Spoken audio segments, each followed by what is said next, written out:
I don't know about you guys, but Pocono losing a Cup Series date is starting to look really, really good. Let's talk about it. I'm Darian Gilliam, and this is the NASCAR Weekly Podcast. Green flag, green flag. I'll roll. I'll roll. He's flipping me out. Ah! And yeah, boys, I love that. They cut. He threw it off the track. Baby, that's how you do it. Get that second flag, son. Yeah, baby, yeah. Oh, yeah. And today we are joined here by Elijah Burke. How's it going, man?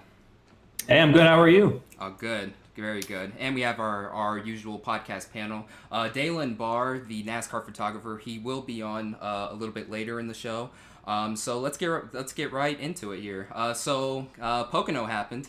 So I figured let's do this a little bit differently. Let's start off with some positivity. Eric, you're the most positive guy on this panel. What were your thoughts on the Pocono race? For starters, I do think everyone's a little hard on Pocono, myself included. I often said it's probably my least favorite track as far as the racing itself is concerned.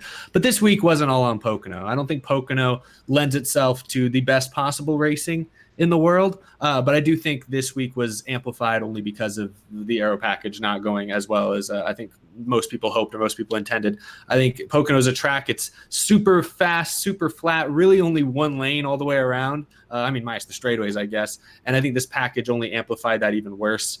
You couldn't pass. I think we saw maybe one green flag pass for the lead, not on a restart. And to be fair, I only think I saw 2 or 3 passes inside the top 10 minus restarts. So it wasn't. I said this on Twitter afterwards. It felt like I'd watched a Formula One race that was twice as long and not in an exotic location, which, if you're into that kind of thing, hardcore NASCAR fans probably still enjoyed that week or enjoyed that race, but it was rough. It wasn't what I signed in to, every weekend to watch on NASCAR. It wasn't the race I was expecting. Jarrett?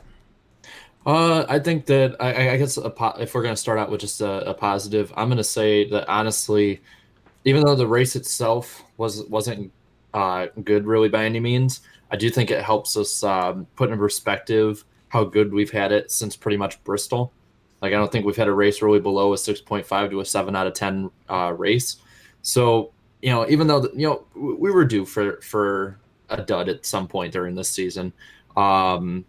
You look at any season that's been really good, whether it's back with the Gen 4, the COT, not every race in a season is going to be good. So this is sort of just, I guess, something that we kind of got to pay our dues with this season, put up with one of these. I have noticed, though, that when it comes to the 2 Pocono races, one is always really, I would say, crazy, and then the other one is more or less dull.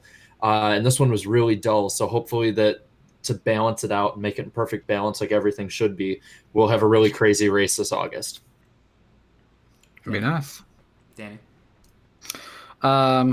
Yeah, so I mentioned this before we went live, but I was actually working on Sunday and missed out. But that's right. That doesn't sound like I missed too much. Actually, Kyle Busch was who I actually ended up going with in my NASCAR fantasy, so he got me 10 points for that. I guess that's cool. That is cool. Elijah? First of all, I want to disagree with Eric on it not being in a exotic location, because when I went there, my Airbnb hotel only had 2 cockroaches, which is down from most places I've stayed at. So that is pretty exotic. That's pretty nice. Yes. For Pocono, that's like 5 stars. Wow. Besides that, I don't know. I like going to Pocono. It's the first time I haven't been, I think, like 7 races, like when I was going as a fan. But I like it because it's always eerie. Something weird always happens. Chris Buescher wins because of fog. Someone goes over the inside wall. It rains every time except this time. I think that's the weird thing, is it didn't rain this time. But I think the package, obviously the RTA wanted a package that was uniform for pretty much every track in terms of like spoiler and splitter. So that's what we have, and it just works at some tracks and it doesn't at others. And this is just an example of one track that basically the same package, I'll call it, which Xfinity ran last year, didn't work at all. And this year with the Cup cars, I think it was amplified even more that it didn't work. And that's what it felt like. It was a Formula One race. But it's, at the end of the day, it's still a race. There's still cars on the track, and it's still better than not watching anything at all. So I'll be excited to go back there in July and see if we don't have a crazy 8-wide restart. But I think that the main thing is you like seeing cars that can step out in the corner and have a chance of spinning out because guys are on the edge of the control, and you just didn't see that because, well, one lane and high downforce. Yeah, I'm sort of the opposite of that. I just wish that Pocono would just blow up, just so it doesn't exist. I wish I wish the track never Never be freaking far. existed. Gosh, it's just I don't know, just like watching Build the that race. Menards there. Yeah, I Get mean, watching monetized. watching that race is just so it was so painful to watch. I was over at my mom's house and stuff, just watching it, and every time they would go single file, I would just go, oh, here we go. Nothing's going to happen the rest of the day. Like, the rest of the race and stuff like that. But, I guess the race did have its moments, although, you saw, I don't know, a pass for the lead. Kyle Larson was leading for a bit until his bad season continued.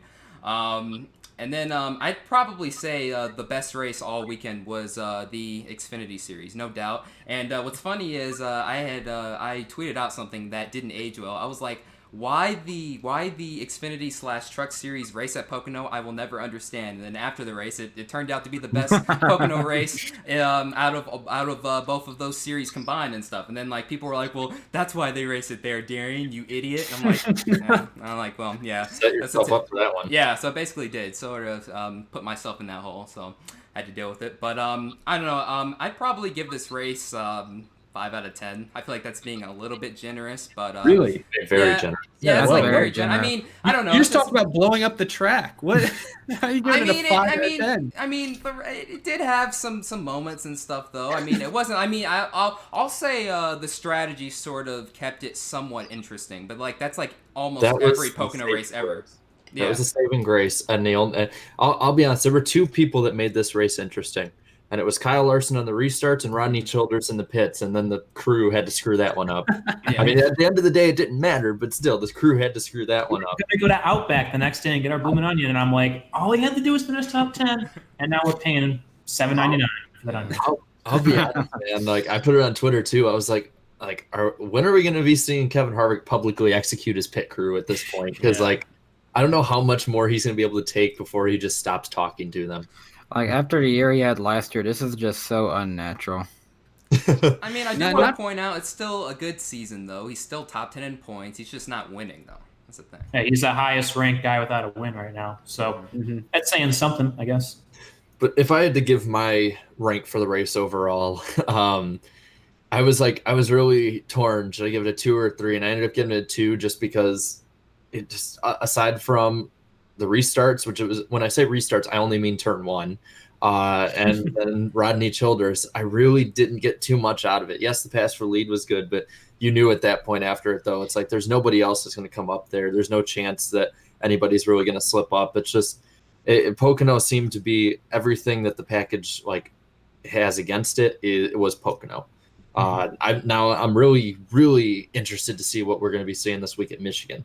That one I'm actually really intrigued about. What's funny is there were some other NASCAR journalists who were saying this is going to be the greatest Pocono race ever. I don't know why the hell they were saying this stuff, but Because they get paid to. Yeah, that's obvious there. I don't know. Jeff Gluck, he's really been the only one who was pretty honest about it. Even when he showed up on our podcast, he even said, "Yeah, Pocono is going to be a mess." I believe something along the lines of that. So.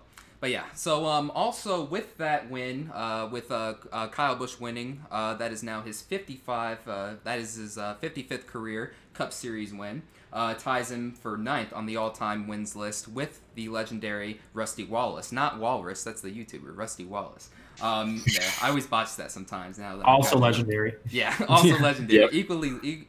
Equally legendary as well. He's an amazing man. Yeah.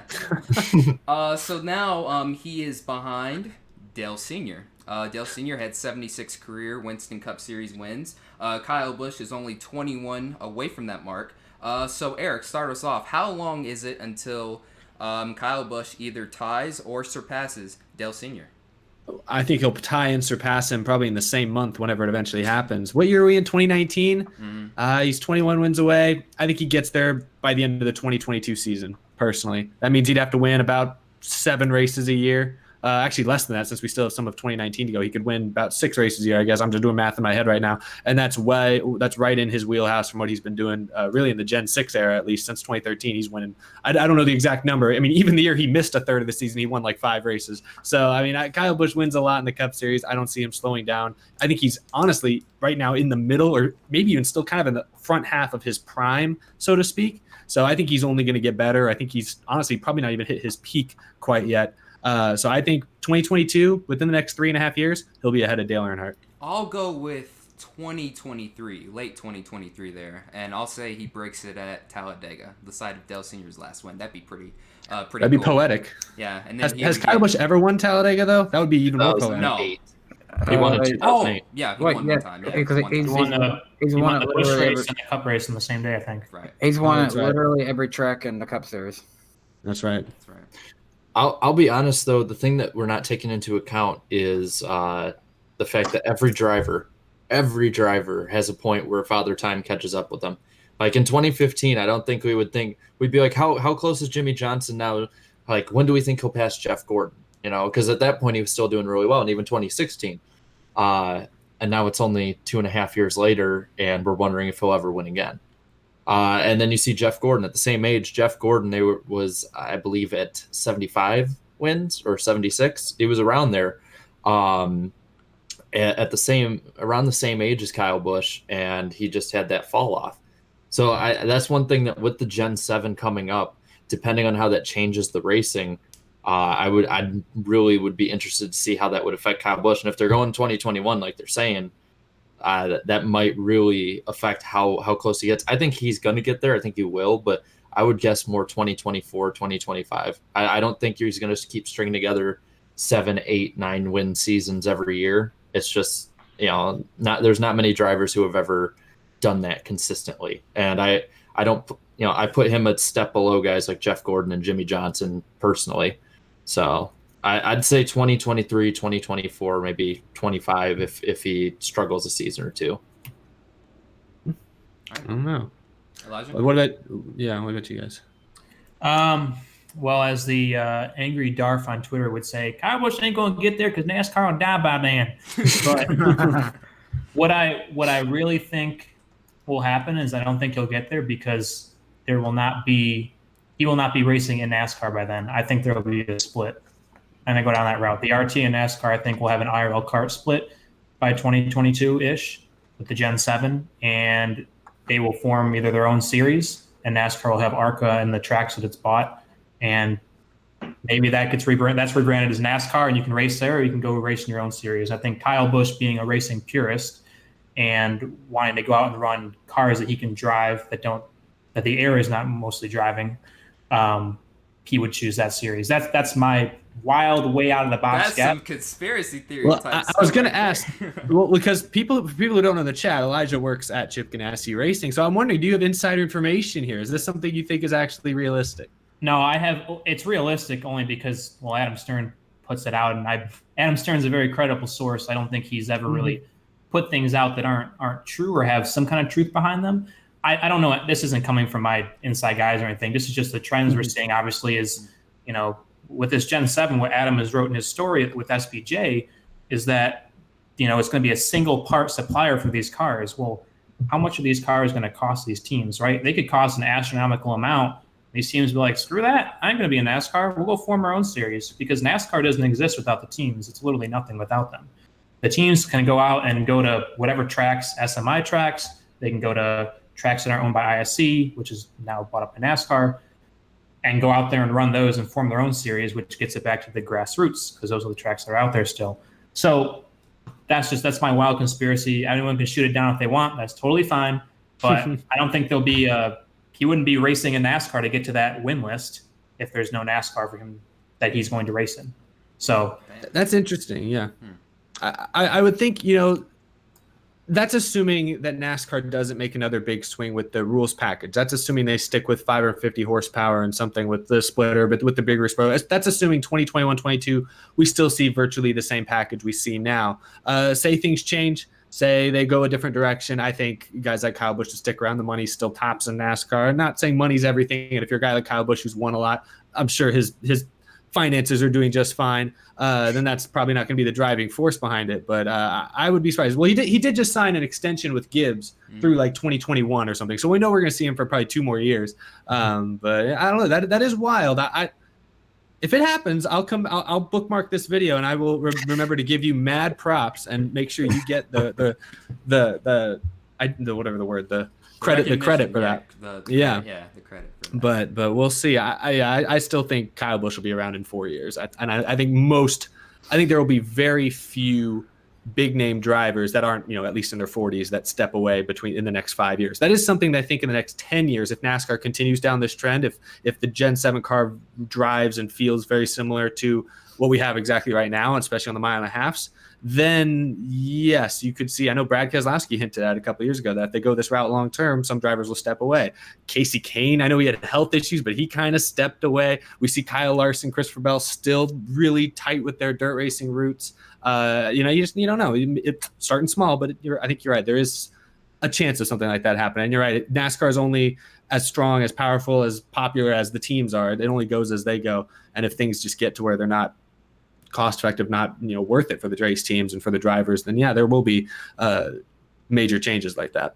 But I also have to think that along the point of just whether or not going back to the original point of if Kyle Busch reaches that 76 or passes it, which I do think at some point he will. But the other thing I've noticed just is over time with the younger rookies we get, the younger and younger the age of retirement seems to be with the drivers. Yeah. 10 years ago, it was normal to see somebody, it was in their mid 50s, their early 50s, late 40s racing out there. Now, once that person hits the 40 mark, it's the countdown to retirement. And I'm kind of I'm wondering with Kyle Busch, he's 34, I believe, right? 34. He's in his I thought he was 33, but I can check. 30, yeah, but he's early 30s. Yeah. Yeah, 33, 34. I mean, that's not, we don't think about it right now, but that's only 5 or 6, 7 at most years away from hitting that 40 mark. Then you also have to think that as the sport changes. Yeah, so I think a few in the chat are saying 34. Yeah, he is. 6 years away from the 40 mark and how the sport keeps changing. And you also have to look at they don't publish, the teams don't publish how much these drivers make with their contracts. So if Gibbs, the same way with the whole Kenseth Eric Jones deal, where Eric Jones costs probably a hell of a lot less than Matt Kenseth would. And he sort of forced out somebody who was a past champion, I would say one of the all-time greats of the sport, for a good driver, but still an unproven driver. So you have to wonder that if Kyle Busch's production drops off a bit and he's only getting 1, 2, or 3 wins a year, and some hot shot comes up in the next 5 or 6 years, like Haley Deegan, who knows? Who knows the way the sport moves and the way that we've noticed the sport changing so much faster, especially in the last 2 or 3 years. It's completely possible that Kyle Busch would be almost forced into retirement or out of the 18 car by the time he hits 40. I don't think that's crazy. The day Brendan Jones replaces Kyle Busch is the day NASCAR is dead. If that, oh gosh, save big money at Menards. I swear we want to interview you one day. Yeah. This has become a very radical show. We're suggesting Kyle Busch being retired in 5 years. NASCAR splitting. Yeah, this is wow. NASCAR's going to be making the frogs gay. The show's gone off the rails. We're only 20 minutes in. All right, back to NASCAR. Yeah, let's reel it in, man. All right. So, staying on the Kyle Busch topic, not only did he win the race at Pocono last weekend, but he had some pretty spicy comments, ranging from. Oh, go ahead. Really quick, I just wanted to point something out. I'm sorry, I don't remember which person it was on Reddit that said this, but they did the math and they looked back, and outside of 6 races in NASCAR history, with Kyle Busch's win, he officially now has knocked Lee Petty out of the top 10 all-time wins, which is the first time, other than 6 races in NASCAR's history, Lee Petty has not been in the top 10 all-time with wins. Wow. Screw you, Lee Petty. No, I'm sorry. What? Whoa, what? This show now is we're going really bad. Okay, time out. Guys, we need to huddle up here. Remember what we're here to do. We're here to talk about NASCAR. We're here to make sense, guys. We're here. When you make sense, you make dollars. Yes. Sorry, I heard Jeff Gordon say a dad joke, so I figured I'd jumped in early. Yeah. Dad to Daytona. Okay. Oh yeah. Jarrett just took a little break to say something. I want to take a break to say something. Jarrett, they finally saw it. Oh yeah, that's right. Yeah, Carnation DM'd me. They finally saw your. Oh yeah, little yeah, song that's and right. everything. Finally, it About took time. you long Yeah, enough. for those who, 3 months for I've those had who it don't back know, there. it's been the Stonehead's been right there. I'm circling it right now. The Stonehead's been there since when? The very first episode of season 2, right? Mm-hmm. Yeah, I had it in my dorm, and now I had it here. And finally, I had to tell them last night, hey, there is something in my background that you should look for. Wink, wink. Yeah. You'll know when you see it. Yeah, Carnation. Yeah, he went off on Twitter and stuff. He's like, I finally found it. So Carnation. I'll go congratulations. retweet it for him. Yeah. Yeah, Congratulations. Yeah. Anyway, It's been a running joke. I just had to bring it up. Yeah. yeah, it only took a third of the season, but we finally got there. Yes, finally we made it. All right, so sticking with Kyle Busch, he had some pretty spicy comments ranging from my Truck Series drivers freaking suck to stop asking me about the damn package, and finally, IndyCar, there's no race worth running in IndyCar except the Indy 500. I mean, I know that that triggered some IndyCar fans and stuff, and you know, I've become a pretty avid IndyCar fan myself and stuff, and I was a little shocked by the comments because, for the most part, I think he was just in a bad mood that day and just didn't feel like, and just answered like, you know, in whatever way he was feeling. Because like these comments were so random, except the Truck Series ones. He has been very public, like, oh, Harrison Burton and Todd Gilliland, they haven't really done much this season. And we'll get to Kyle Busch Motorsports again later on in the show, involving a former driver coming back this weekend. But Eric, were Kyle Busch's comments out of line, or? So I have 3 things to go here. First, with the Truck Series drivers' comments, I mean, he's not entirely wrong. Harrison Burton and Todd Gilliland are both outside the top 5 in points. You would expect when Kyle Busch has won 5 of the 8 races this year in similar equipment, you would expect them to hopefully be a little higher up. They are both teenagers. I mean, I know Harrison Burton just graduated high school last week, so I'll cut him a little bit of slack there. But when you're driving for Kyle Busch, driving for Toyota, you expect to be contending for wins, and this year they really haven't. His other comments, the ones about talking about, don't ask me about the package. Obviously, we know what that means. I don't like the package. That's what that translates to. I don't like the package. But it is interesting to me that after Dover, the one race where he has struggled the most this year of all races, he was extremely outspoken against the package.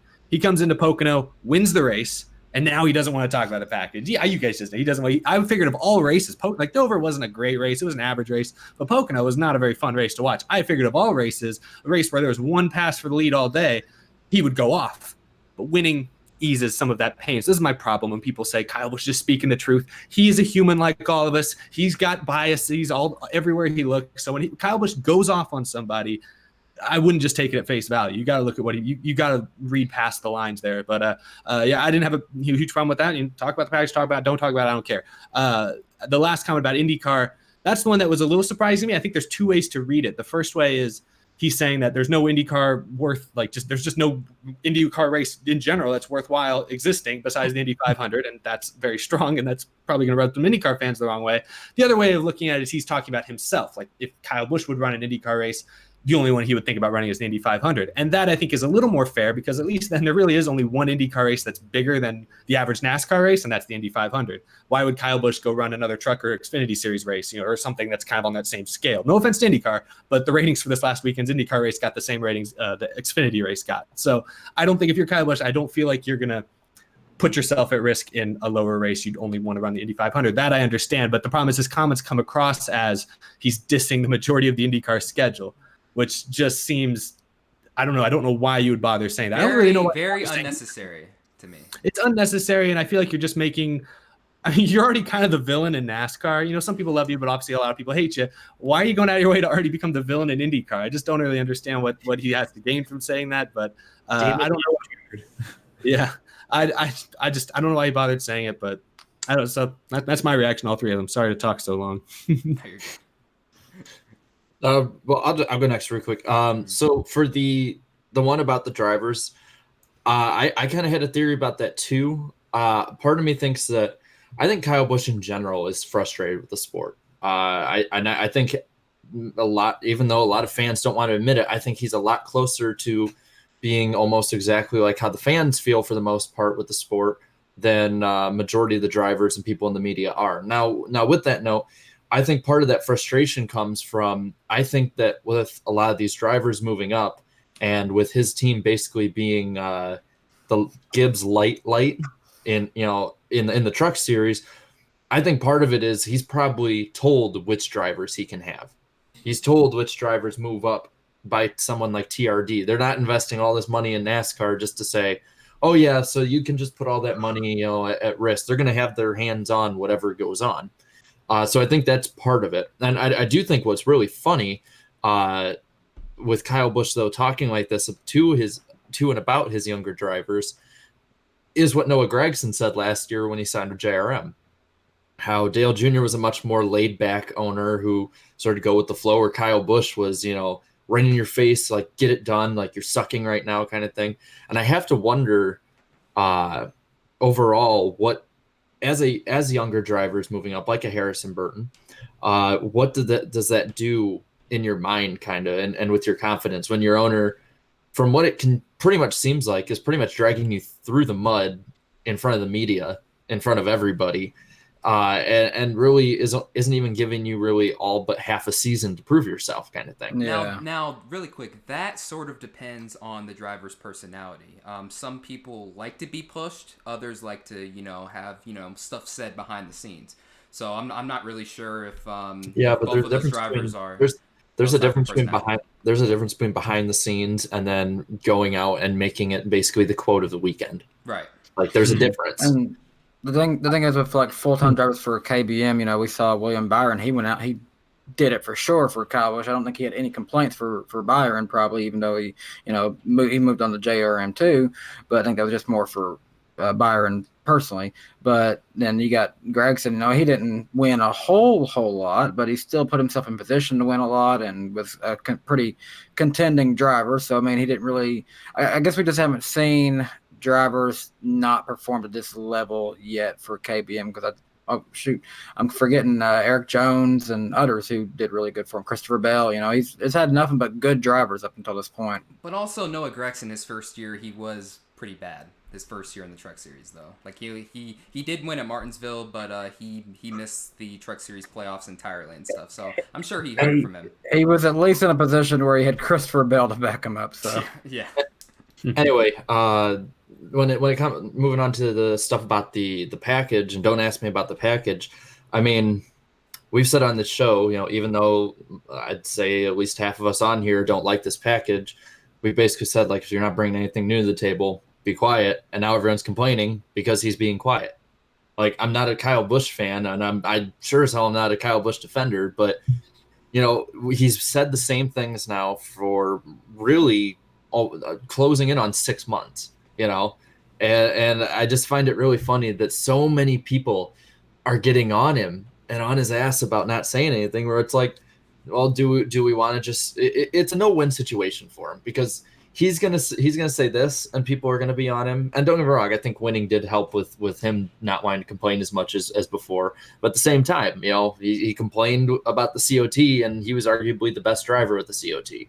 He complained about the Gen 6 packages before when he was winning too. And this one he's complained, even though he's the winningest driver. But at the same time, I do think that again, winning alleviated that anger that he has this year. But I don't blame him for not wanting to say anything. He needs to just be put through the same song and dance no matter what he does. And, if he doesn't want to sound like a broken record. As for the IndyCar comments, I think that's more... One, I think it's more why I put it myself at risk on races that less people would watch than normal. But at the same time, I mean, he races in the Truck Series a lot too. So I think that one's a little. I did not curse. Ass is not cursing. It's mild language. Still rated PG. Yeah, I'm keeping that cussing abstinence working. But when it comes to the IndyCar comments, I really think more or less it's ignorance. I think of IndyCar. I can say. And especially after last week, I'm pretty ignorant on what stuff is going on with IndyCar. I watch 1 to 4 races a year, and that one is always the Indy 500. So, I mean, from an outsider point of view, yeah, the Indy 500 is the only race worth racing in. But with NASCAR at the same time, I mean, really, you could also say, well, the Daytona 500 for really any pure racer is the only race worth going in. Nobody else is really going to care but let's be honest, outside of NASCAR fans, the mainstream media is not going to care who wins the Southern 500 or the Coke 600. Like, yeah, there'll be maybe a little blip about it, but the Daytona 500 is really one of the only races outside of maybe Talladega and that gets front page of a newspaper, for people who still read newspapers or magazines or sports websites, Twitter, whatever you may. So I just think you should be really careful, especially with how much closer NASCAR has gotten, especially when you look at this week comparatively, how much closer NASCAR has gotten popularity to IndyCar. I think you should be really careful how much he wants to start bashing other racing leagues and disrespecting other racing leagues. I agree. Elijah? It's a lot of comments to digest. I think obviously the package one, when he talks about obviously not wanting to answer, I think that is him saying, I've already answered it. Like how I feel, not, I won. I don't want to answer it because I won, and I'm only going to criticize it when I've lost. I think it's like, what I've been saying it for 6 months.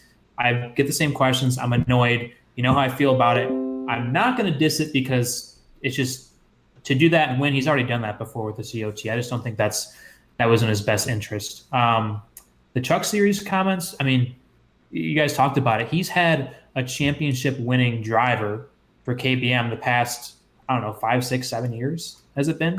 And now to have two guys who are running in two trucks that should be out there winning the championship or running in the top 4 at the end of the year are struggling, to make up ground on GMS, Thor Sport, and even the 16 has a win.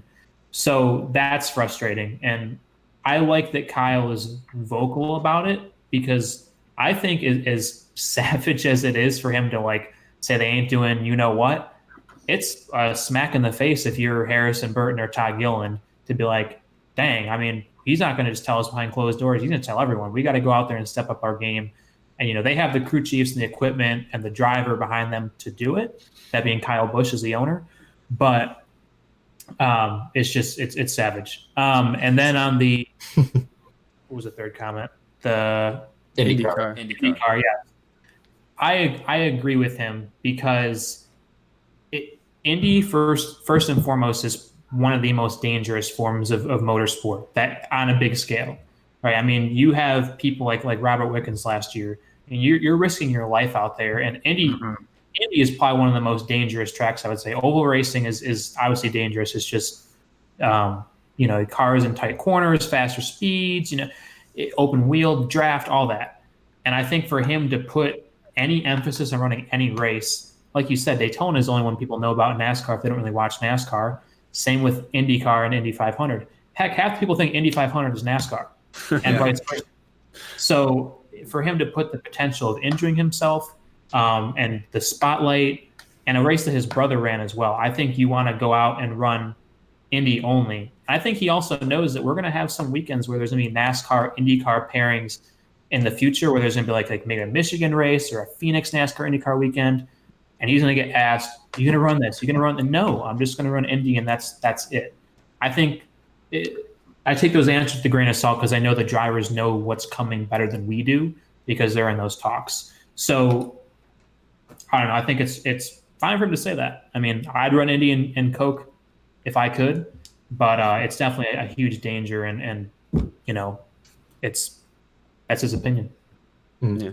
Yeah, hopefully, it'll be very interesting to see once they get the whole, doubleheader together. If Kyle Busch does, in fact, change his mind, and maybe he runs in both races. Him winning an IndyCar race on Saturday and then like a Cup Series race on Sunday, that would be very historic too. So maybe he might change his mind on that too. Also, Jared, did you want to touch up on that whole thing for a moment there?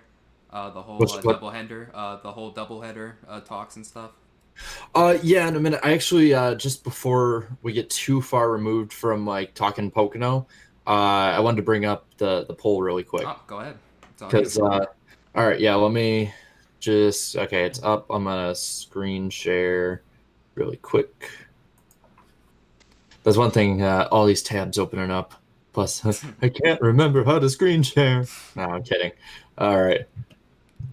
Seeing my view. All right. Yep. So you guys went out really good this week. 2,500 votes, which is the most that we've had in the 8 weeks of doing this.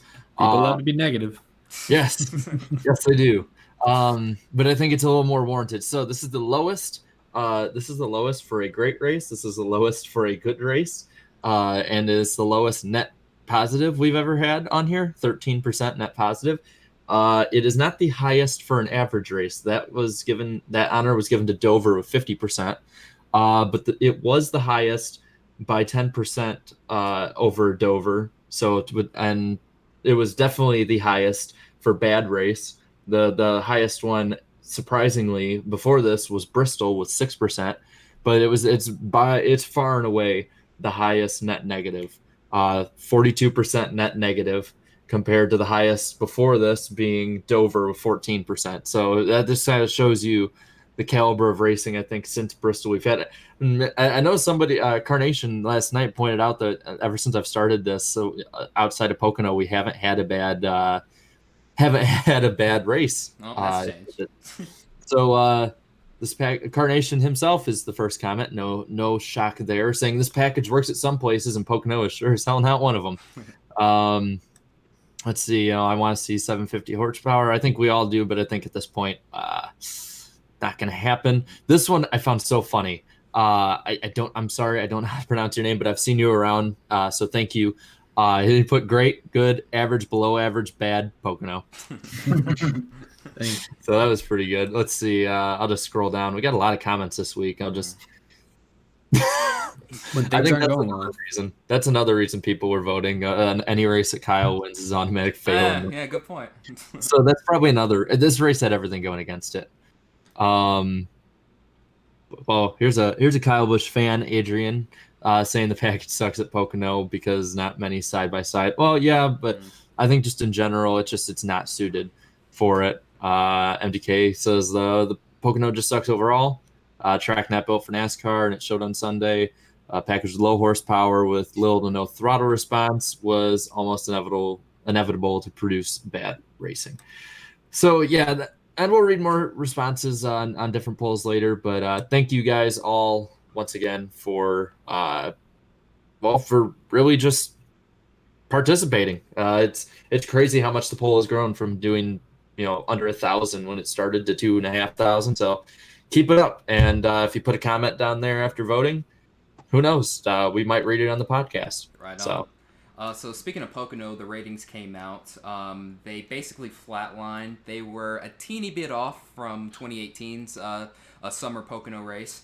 Now, Eric, is this just the case of the race being on FS1, or are NASCAR fans just sick of Pocono at this point? I do think it was interesting. The attendance in person for this race I saw was actually up apparently from this race a year ago, which I was surprised by given the threat of rain. I know it really didn't rain during the race, but it rained a little bit before the race, it appears. I thought the attendance would be down, but apparently it was slightly up. Ratings, it doesn't shock me that they'd be flat or slightly down, even just because you think about it. Social media reaction, at least as the race was going on, was pretty negative. I think most people are like, oh boy, here we go again, it's Pocono. And I think if you're someone who's maybe busy out and about, you pull up Twitter, see people saying that the race isn't good, you're probably not going to tune in, I would say. So I think that social media, with how fast people receive information today, definitely turned some people off. So it's not shocking that this race saw lower ratings to me, or similar, didn't go up, I guess. I have a bit of a theory about this. So it was funny before the race. I was looking around, and again, I was at someone else's house, so they had a different TV setup and everything. But I was looking for the IndyCar race, and I couldn't find it. I'm like, it's not on NBCSN, and I didn't realize it was on the main NBC network. I think that with the amount of people that watched with IndyCar, I think maybe some of those that would have been watching NASCAR got dragged away. And especially some of those fans that might not have FS1 or might not have just much with cable, the cord cutters. So I think that might be part of it too. I noticed it, especially this year, whether it's with people like us on YouTube or just fans in general, there's been a little bit more. I've noticed NASCAR fans dipping their toes into watching open wheel racing this year. So I think that might be I don't think that's all of it, but I do think that is part of the reason why we didn't see the gains we've been seeing. Yeah, I agree, Jarrett, because especially with IndyCar being on NBC, I mean, they pulled 1.1 million viewers for that race, but that's pretty good for IndyCar not being the Indy 500 or St. Petersburg or the finale or whatever. That's good. I think they had 750,000 on Saturday and 1.1 million on Sunday, and with all the NBC promos, some people might go there first. They see that, and then heck, the announcing them. Lee Diffie does a great job, and it keeps you entertained. I mean, he could make paint drying, grass growing, whatever it is. He can make it exciting. And you have Fox, and it feels like this Sunday drive now, where it's like, oh, they're 16 wide for the lead. Oh, car around, and he's only flipping over 10. Like, it's just like, if I'm tuning into that and I go back to IndyCar, I'm like, heck, they're running single file and making passes every couple laps. But heck, same thing at Pocono. But it's just better. It's better announcing, better. It's shorter. It's a different course. It's. I think if you land on that race first, you're like, I'm going to stay here if I'm just a motorsports fan, and that probably drew some viewers away. But overall, it's been up this year, which is great for NASCAR. But yeah, I think IndyCar being a good race, being on NBC, definitely played into better entertainment for fans on their couch on Sunday. Danny? Sorry about that. I was actually getting a little bit distracted there, but come back to me. I'm sorry. I'll come back to you. All right. So we'll stay on topic with Pocono here. This is a fun little question I have. So with the Cup Series getting basically a schedule overhaul in 2021, should Pocono lose a Cup Series date or just be taken off the schedule entirely? They basically only have one with the doubleheader. Oh, yeah, that's right. Never mind. Yeah, totally forgot about that. That's right. My bad. I totally forgot about the doubleheader there. Oh, already did that, man. We're good. Oh, that's right. Thank God. Okay, that's right. They just getting the Pocono races out of the way there. Sorry about that. Completely forgot about that. I just prefer if it's just off the schedule completely. So, all right. So moving on. So Bubba Wallace's career is saved. Just for just for 2019 at least, basically. It was announced that Worldwide Technology is basically going to be covering the final 16 unsponsored races there for the rest of the season. Basically, it's in partnership with Victory Junction Gain, so they're running this cool little paint scheme for those races and stuff. I really love it, and I hope for the Southern 500 they do a throwback to Adam Petty and stuff, so hopefully that'll happen. So Eric, start us off here. So with Bubba Wallace's races covered here, is his future brighter here, or should fans still be worried about 2020 and beyond? I mean, fans should still be concerned. I think what I think this makes this super important in a lot of ways is it means that they can maybe make an investment towards their future now. From the impression I've got is that right now they're just hanging on. For a while there, they were just hanging on for dear life with what they currently had. Really had no way to make anything new or invest in anything to improve their performance. It was kind of one of those like you can't. They weren't running well enough to attract new sponsors, and the way they were just trying to hang on, they weren't going to run well. So this maybe gives them the opportunity to invest a little bit more in their program. Hopefully it improves their performance a little bit this season. Maybe they can get a few top 10s. Obviously, when we get to next year, 2020, it's going to reset. We're going to figure out if he's going to have sponsorship. And I still, Richard Petty Motorsports, they're still several years away, at least, from becoming a really competitive team. But this is good news, at least in the short run. One of their biggest stresses, I think, because it sounds like from some of the things we heard, and I mentioned this on Twitter during the broadcast, sounded like Mike Joy kind of hinted at the fact that Bubba was going to have to be removed from the seat this year if they didn't find sponsorship. The way he worded it was like, Bubba found sponsorship to keep him in the seat the rest of the year. That's how we worded it. And I was like, maybe that's just a slip of the tongue. Maybe that's not what he meant. But it was, if there was something to that, then it sounds like, we've heard how Bubba Wallace has been very outspoken about some of his issues on and off the track recently. That could have played into that factor if that was a stress that he was dealing with. At least now that is alleviated for the short term. Yeah, I don't know. Long term, I still don't know. I still don't think that team's going to turn Bubba Wallace into a champion or even really a playoff driver. But it's good in the short term, and it shows that I think David Stewart is his name, the CEO of Worldwide Technology. This is the break Bubba Wallace needed. What was it? Jason Whitlock a few weeks ago was saying, why is corporate America not plugging in, not channeling all their energy into Bubba Wallace, They the stepped black up this driver time. in Yeah. NASCAR. Well, here you have David Stewart, a black billionaire in America, really telling Bubba Wallace, telling Richard Petty, I believe in you guys. Here's what you guys need. Now make something happen. Really giving them a chance. I think that is very important, and I think it's good to see.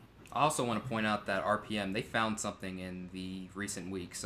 During the Coke 600, Bubba was running inside the top 15 until he scraped the wall there, basically ending his day running up there. And then even at Pocono, they were inside the top 15 sometimes. He was even flirting with the top 10 for a brief moment there. Also, a really quick shout out to Jake. Yeah, I saw you at the Bull Ring, man. What's up, man? Good to see you in chat.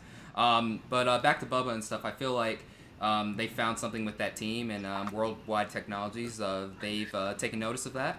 And yeah, they're backing Bubba from here on out and stuff. Obviously not going to make the playoffs, but wouldn't be surprised to see. Whoa, hey, yeah, no, I was just about to say, I think that team really needs to throw all the racehorses in at Daytona. I don't know. I don't know about all that.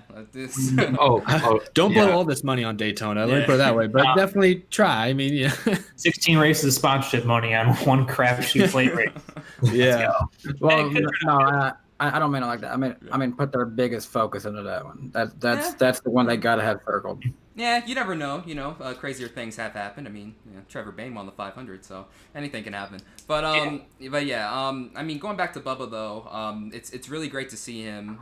In a stable situation. We haven't seen that in quite a long time, really since Kyle Busch Motorsports. Even at Roush Racing in Xfinity Series, there were still talks and murmurs of like, oh, they don't have enough funding and stuff, until eventually during 2017, after Pocono, he's basically out of that ride.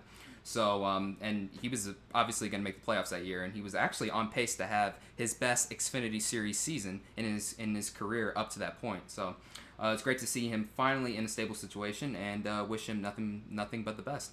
Danny, what are your thoughts? Yeah, man, I'm just happy to see that Bubba is finding some kind of stability, because definitely, I don't know, his tweets there for the longest time was like really just concerning to me, and still, I don't know, I'm one of those that's going to be really like worried about next year, because it's like we've heard, oh great, yeah, they're good for now, but it's like, okay, November's going to come around, and if we ain't heard, Domino's or someone that's stepped up for some races next year, it's going to be like back to talks like, okay, what are they doing? Where's the money? Right, Elijah. Mm-hmm.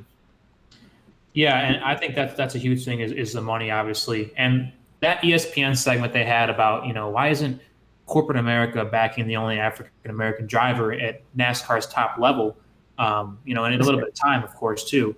That to me was maybe not a wake-up call, but a push for, Worldwide Technologies and the billionaire who's also African-American who wants to put some money and believe in Bubba. I think that was because that was going around in a bunch of places to me, because that was a wake up call for a lot of people in sports. They don't really know that Bubba Wallace exists until now, and it's like, wow, look at him out there. So that was good, but at the same time, it's like, how long does it last? Right? Like, yeah, does it go to the end of the year and then next year we're in a concerning spot again? Because it's not only RPM; every week. I mean, whether it's Front Row, Hendrick, Joe Gibbs, even Penske. A lot of these teams are running unsponsored cars, but they're just throwing either Hendrick Automotive on there, or they're putting, it's Haas. Like, you can tell a lot of these cars they're not funded, and they're using either they're backfilling with their dealership or their company or their trucking service or whatever. And not to put a plug here for Chip Ganassi Racing, but that's what makes Chip different is he doesn't have that business, right? It's backfill. He doesn't have a business to backfill it. He literally just has racing. He runs the race team. That's his business. Exactly. So it's like we have to execute because there's nothing there. But these other teams, like even RPM, there's nothing there for them to really backfill it. Like there's no side business. I mean, there's the Richard Petty icon name, but that's not making $200,000, $300,000 a week to go out and run a cup car. And some of these teams, I'm sure, are taking sponsorships for $25,000, $50,000 a race when they need to be charging $200 to $300. The cost to run is so expensive and the sponsorship numbers are so high. I think that's why you didn't see sponsorship come for so long. I don't know what they paid for this. I don't need to know, that being WWT and Victory Junction Gang.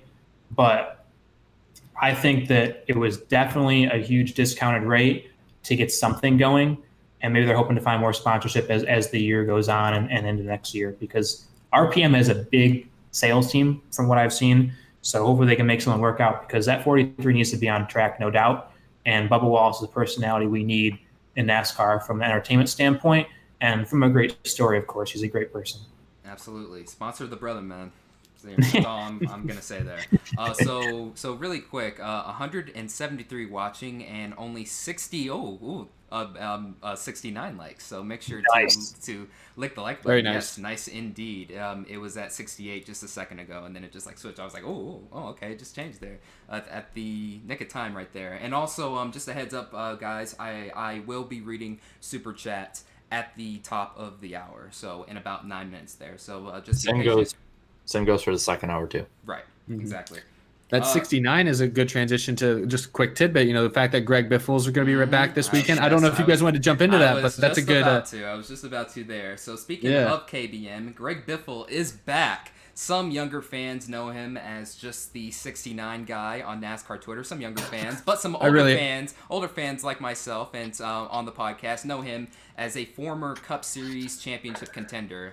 The Biff. Yes, the Biff indeed. 21 career Cup Series wins, a former Xfinity and Truck Series champion, is making his return to the Truck Series for Kyle Busch Motorsports, driving the 51. Eric, you start us off here. Is it so basically, what's the expectations here? Because I'm thinking automatically, former Cup Series driver coming back in the Truck Series. I'm thinking, he'll win it. He'll just go out and dominate it. Should I lower my expectations there, or what are your thoughts? I don't know. How old is he? He's like 49 years old. I think he might be. Is he 50 yet? I don't know. You don't see a lot of 50-year-old drivers come out and just win after especially not being in the car for a while. I think it's good. It's the Truck Series. It's a shorter race.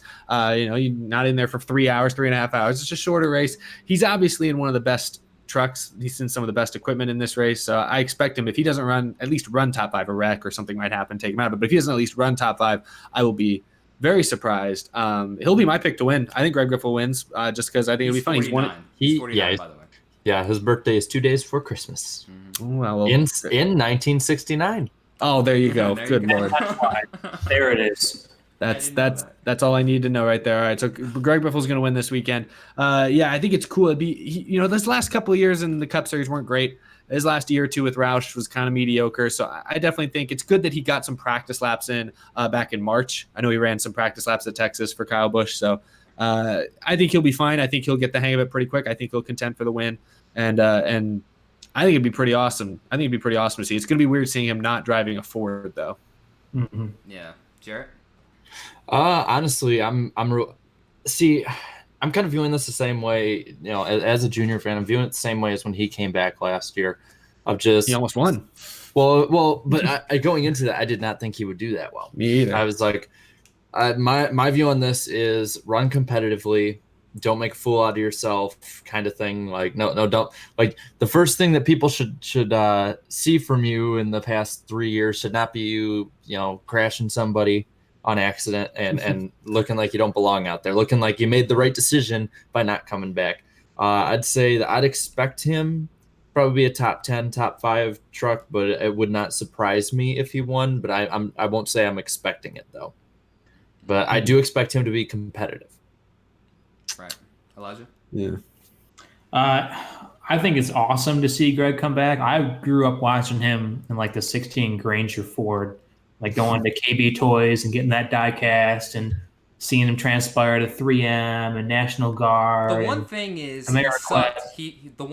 he always sucked in NASCAR Thunder 2004. I don't know why. He would just always run like 38 and stuff. He wasn't great in 03. They literally gypped an Xfinity and Truck Series champion. I don't know what the ratings were for him, but they were very, very low. They were bad, yeah. Right. Which was the best game of all time for NASCAR. I 100% believe that. But on Greg Biffle, I think it's awesome. And Kyle Busch has won, 5 races this year in that truck? Yep. So there's obviously a standard for Greg, but we've seen guys step away and there's a hype and they come back and they run like 8th or 9th. I don't set an expectation for him to win or maybe run top 5, I'd say if he could run all the laps and finish, if he finished top 5, huge success. Finishes 6th or 7th, I still think that's okay because Truck Series competition has changed a lot. The rules have changed, strategy. I don't think Greg Biffle has ever raced with stages. He was done by then. Yeah. So It's true. It's a whole new thing, and he hasn't raced in the Truck Series since, I don't know, 2001 or no, I think 2000. Yeah, 2001, I believe. I think that was the last time I was there. 18 years.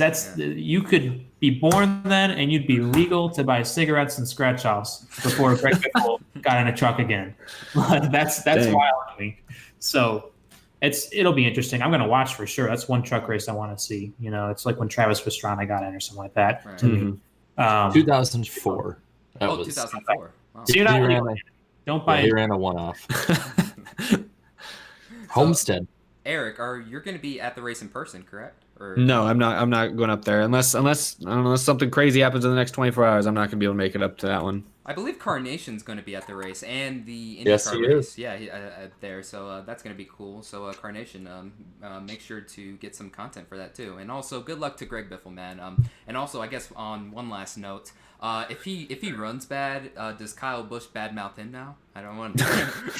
that'd be kind of messed up, but I don't know. It wouldn't surprise me if that happened there. I don't think he's going to be bad-mouthing his most experienced test driver.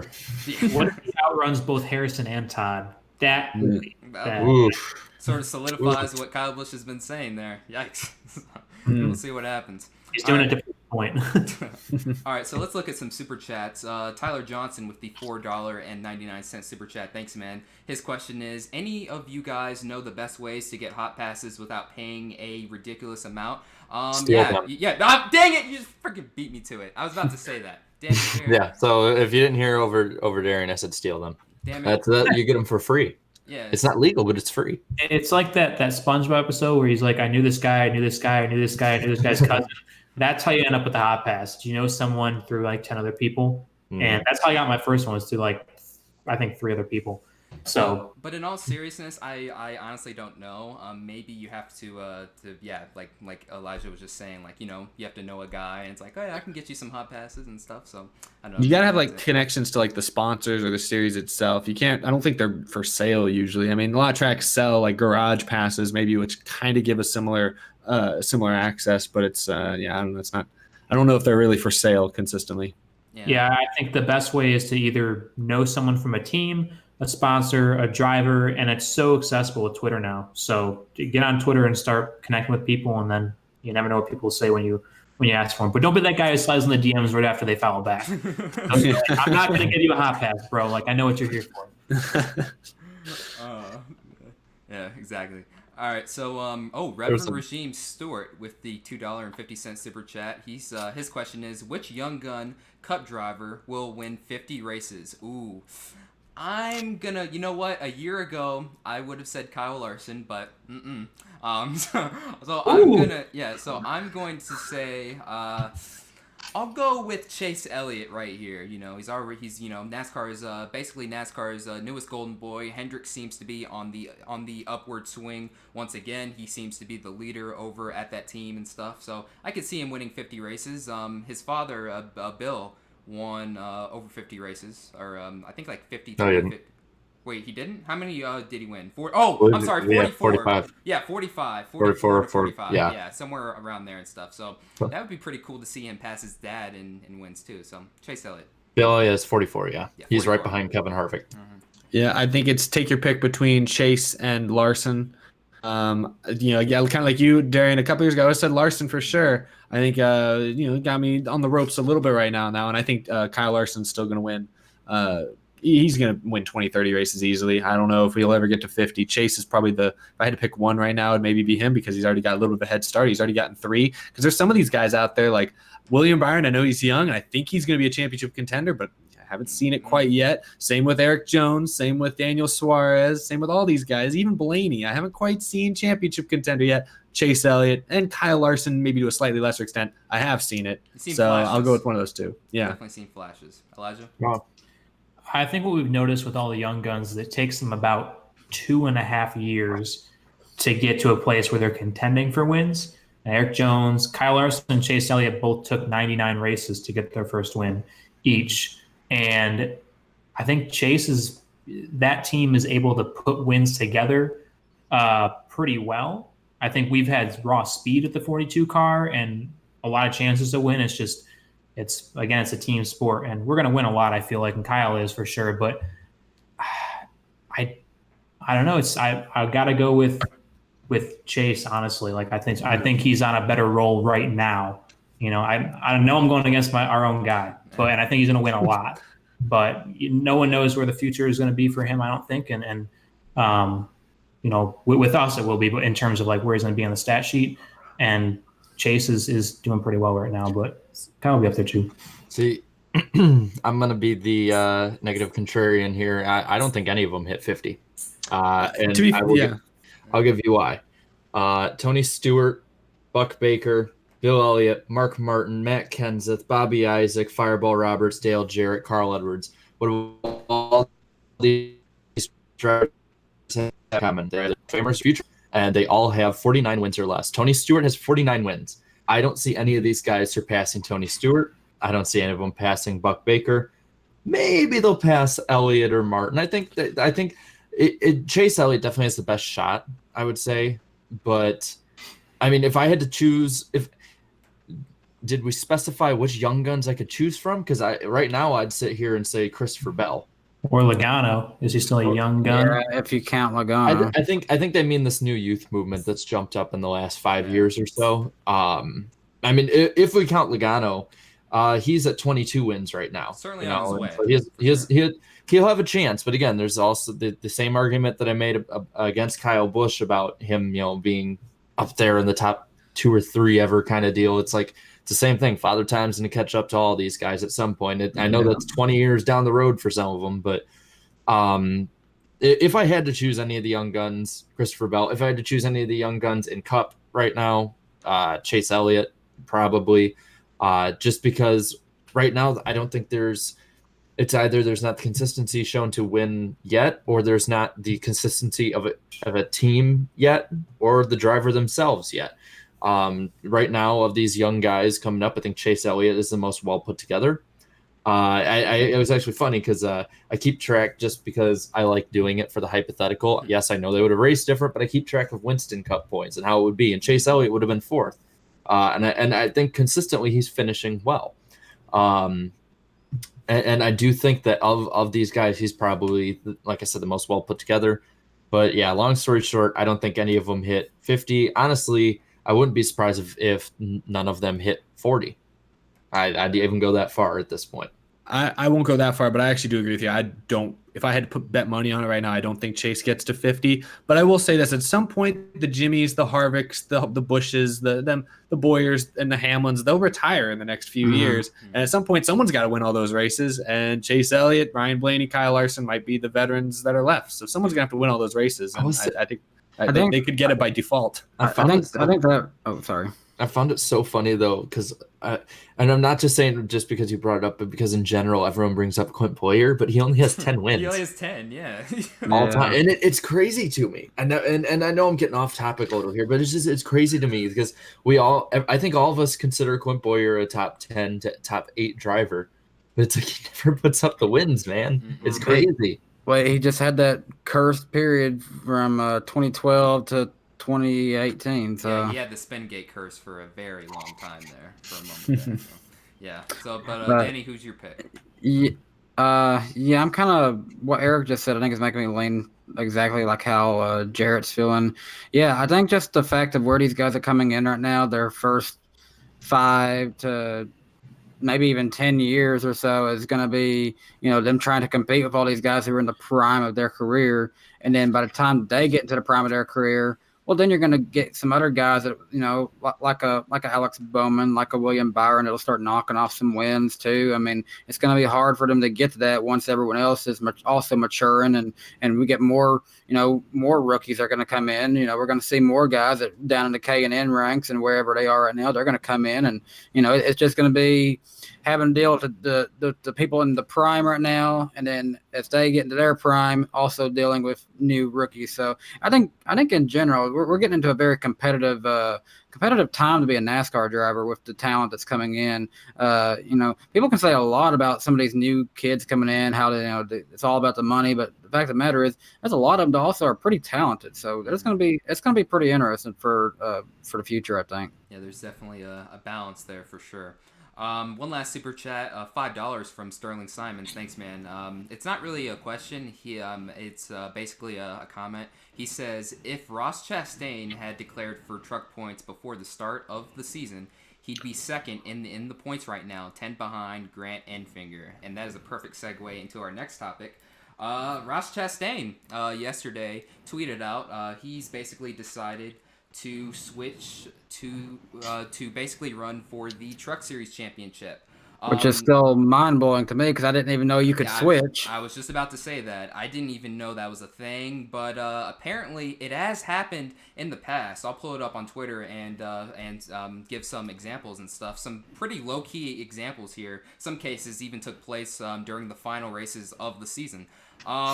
So with this decision now, let's start with Elijah because he raced for your team last year in the Xfinity Series, even won a race at my home track of Las Vegas Motor Speedway. What do you think of this decision? Was this the right move here, or should he have just basically stuck it out in the Xfinity Series? I think it's the right move because in the Xfinity Series, I mean, he's been loyal to JD and Johnny Davis been loyal to him at the same time. And they've done a lot of good things over there. They've almost put a car in victory lane at Iowa before, But that car, they both know they're going to finish 11th or 12th in the point standings with it. And this year, it's even tougher. I talked to him today about it. Actually, he came by our work today and saying that their competition is Brandon Jones right now. And Michael Annett won the Daytona race. And it's like Brandon Jones and JGR car, they're not going to miss the playoffs. And that's right on the bubble, and he's 30-something points out. It's a tough swing with these summer races coming up for him to get that done. And with that 45 truck, everyone was sleeping on these for a long time. They've been good for a while. And they got three trucks going to Texas this weekend? Yes. And Ross in the 38. Mm-hmm.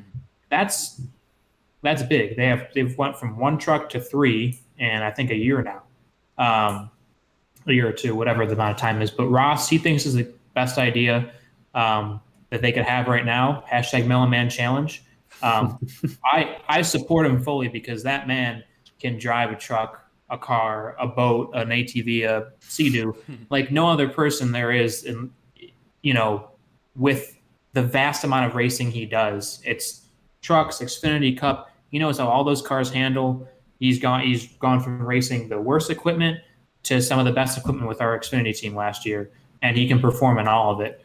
So I honestly think he gets to the top 20, he wins the race. This could be a Kyle Busch like 2015 story where he wins the championship, maybe not in the best caliber equipment with respect to the series or the broken legs, but he can definitely get up there and win it, I think. And just a few examples here really quick. Cody Ware switched from Xfinity to Cup before Sonoma last season. Corey LaJoie switched to Xfinity from Cup at the season finale at Homestead in 2017, and then finally Ryan Ellis switched to trucks from Xfinity in 2015. So some pretty low-key examples right there, and we'll get into that in a little bit there. But Jarrett, what are your thoughts? I mean, honestly, I wasn't as familiar with the fact that you could do this, but I'm not surprised when we look at it, just because of how well he's been performing. He's shown what he can do there, and I think he looks at it and he sees that as his best opportunity to further himself. I do say it raised a question with me at least, seeing how it is technically a step down in the series, and the fact that he's ran every race, that he's performed everyone. Part of me doesn't understand why he doesn't get the points for it if he just lose the points for Xfinity. If there was a specific section in the rule book, I guess then sure. There wasn't, I don't know, they really didn't make it clear about it. Seeing how I'd say about 80% of NASCAR fans for the most part are pretty surprised with the fact that this can actually happen.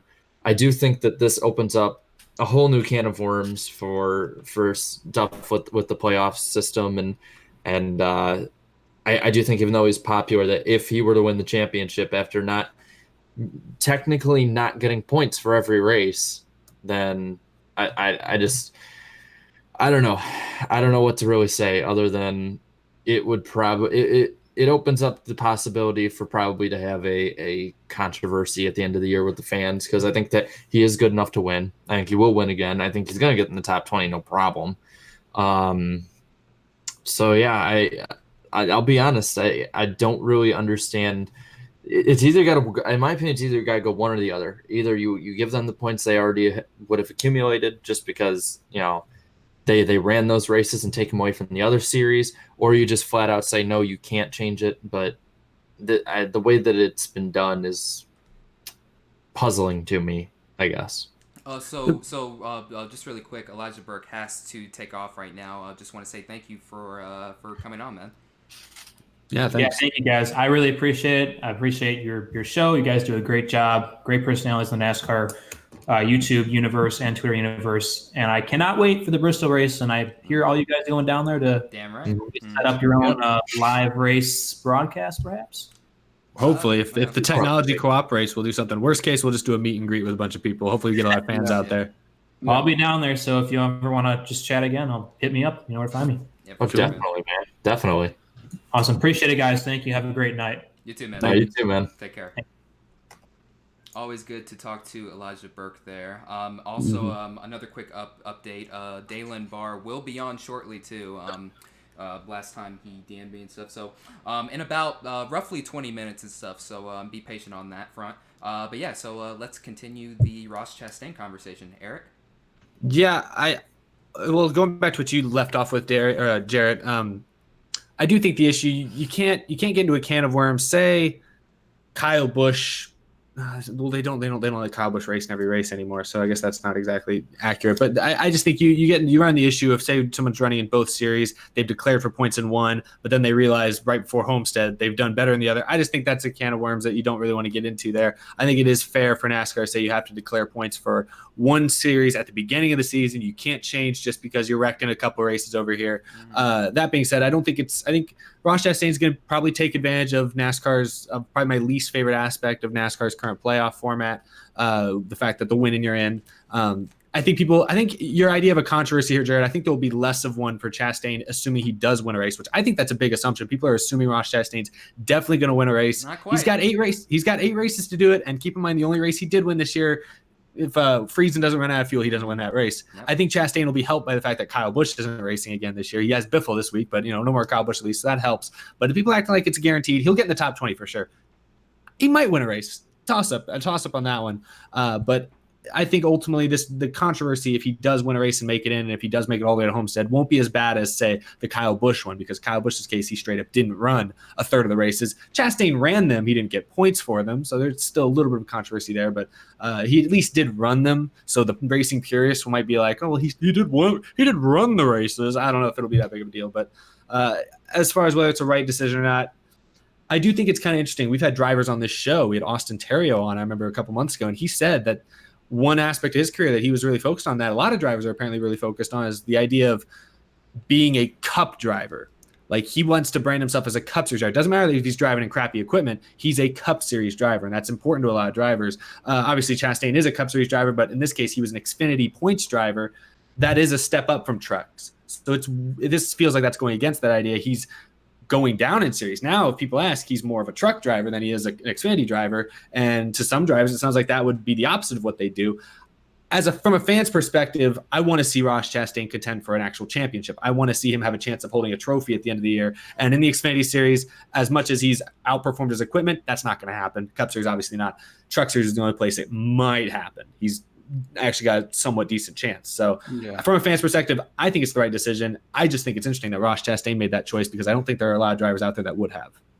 Honestly, I commend him for being willing to do that. It's kind of like, I think I had the same amount of respect for Elliott Sadler being willing to take that step down when he realized that he wasn't cut out for that competition. He found where he fit in better. And if this is what Chastain is doing, hey, I have a lot of respect for that. See, I don't know. It's just. I just think like, I'll just say this really quick. The problem I have with this, though, I mean, Chastain's obviously a fan favorite. No doubt, everyone wants him to succeed, to do well, to basically perform at a high level on the racetrack. But the problem I have with this is that could this be because he's basically like the first real high profile driver to really to make this switch. Like, could this could this basically start a trend of drivers, like basically saying, well, I'm not really doing good in Cup. I've ran some Xfinity and some Truck Series races. Let me move down to one of these series and, just switch at will during, in the middle of the season. I mean, could that be a problem we start to see?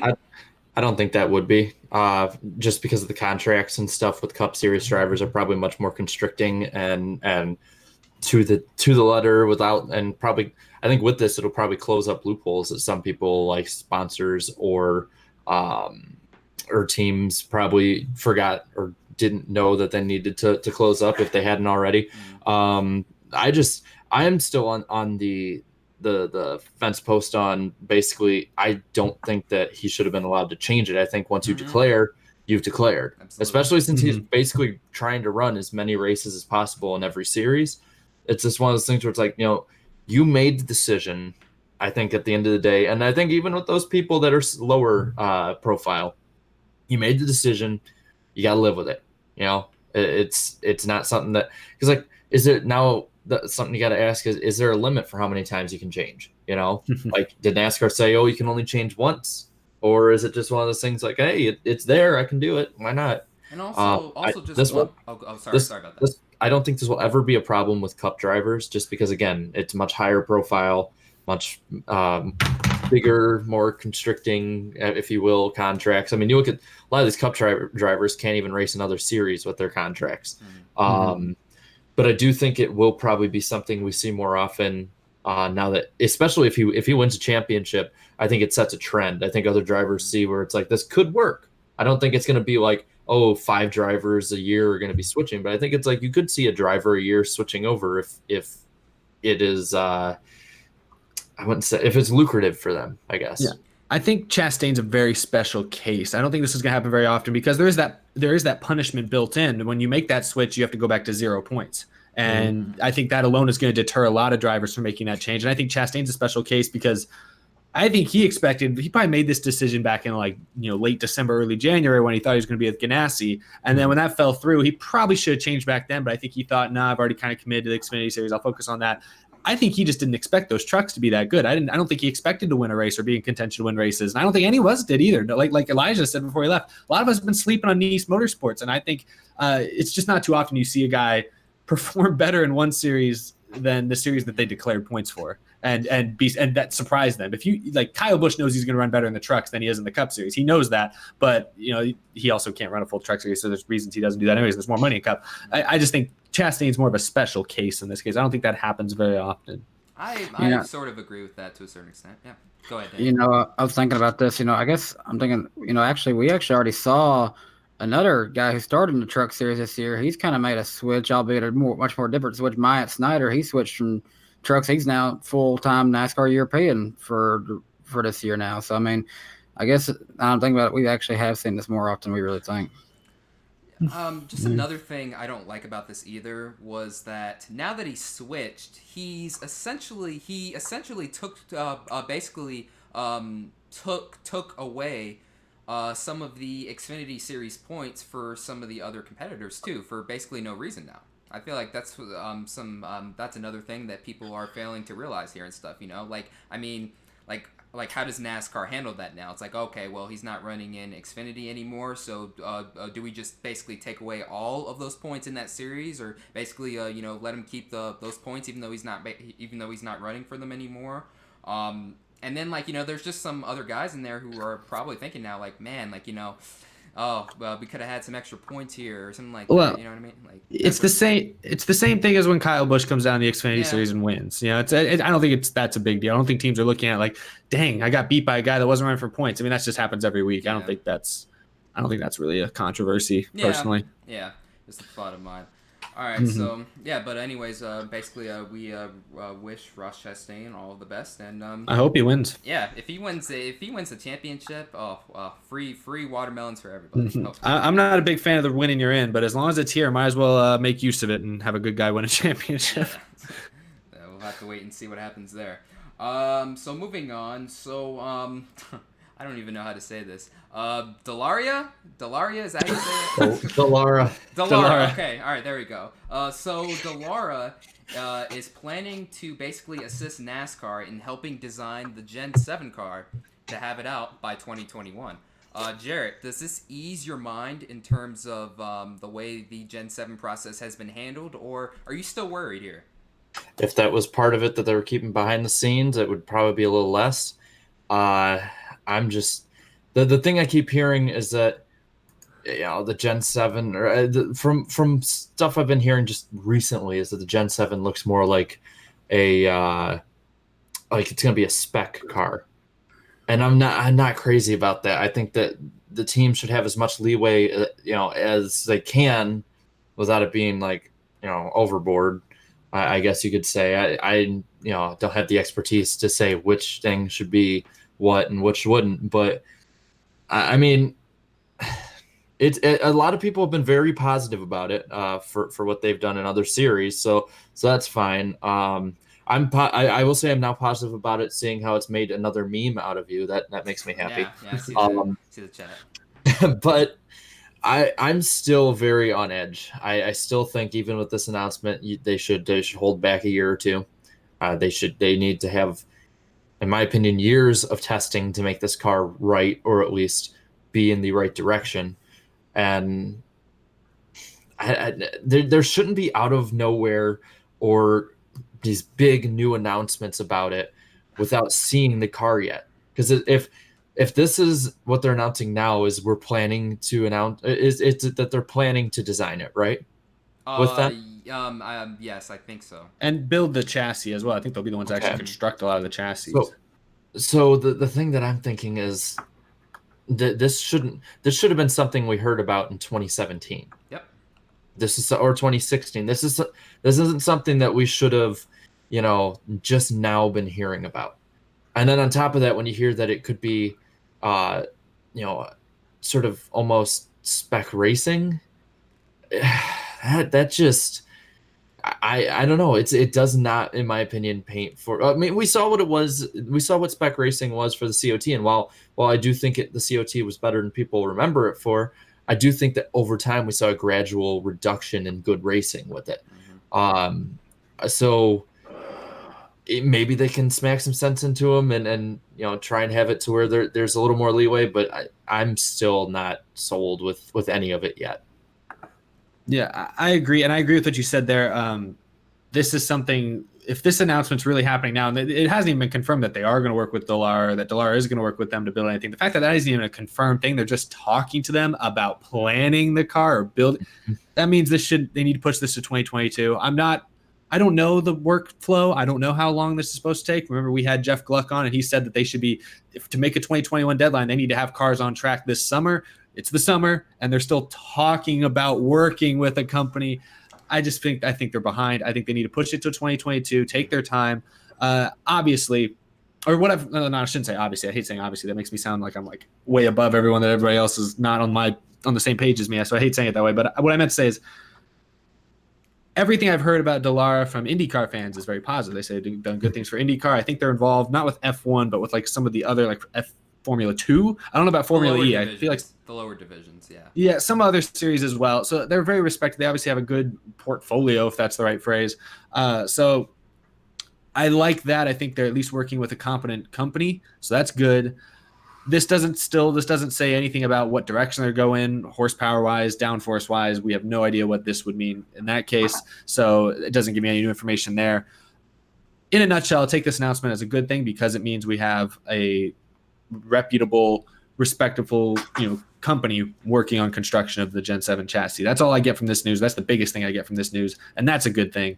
But I don't know. I definitely think they should push it back a little bit if this is really not that far along. Danny?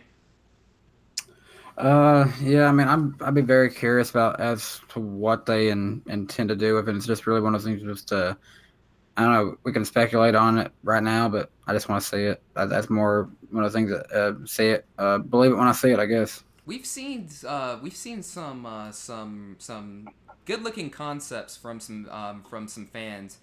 Even today, I saw one where it was like the new Ford Mustang, as like a concept and stuff. But like even then, like I don't think like that's it. Like I'm to the point now where NASCAR's hyping this thing up, and now they're going to to basically get some assistance for it. I'm to the point now where it's like, hey, can we see the thing now? And then turns out it's not even like you guys don't even have the blueprints yet. You guys are just still talking. And you guys want this out by 2021? It's pretty ambitious, if you ask me, on that front. Yeah, at this point, it's just like, I don't know. It's kind of like I don't see how they're going to make it too far different to what we currently see on track.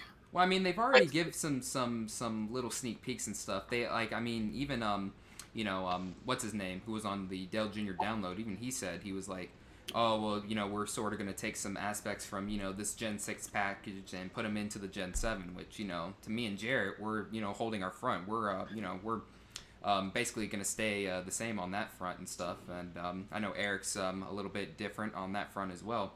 They also tested tested things at the All-Star race. The hood ducts, that could be a Gen 7 aspect. The splitter that Rodney Childers thought was really great. Yeah. That's also could be on the Gen 7 as well.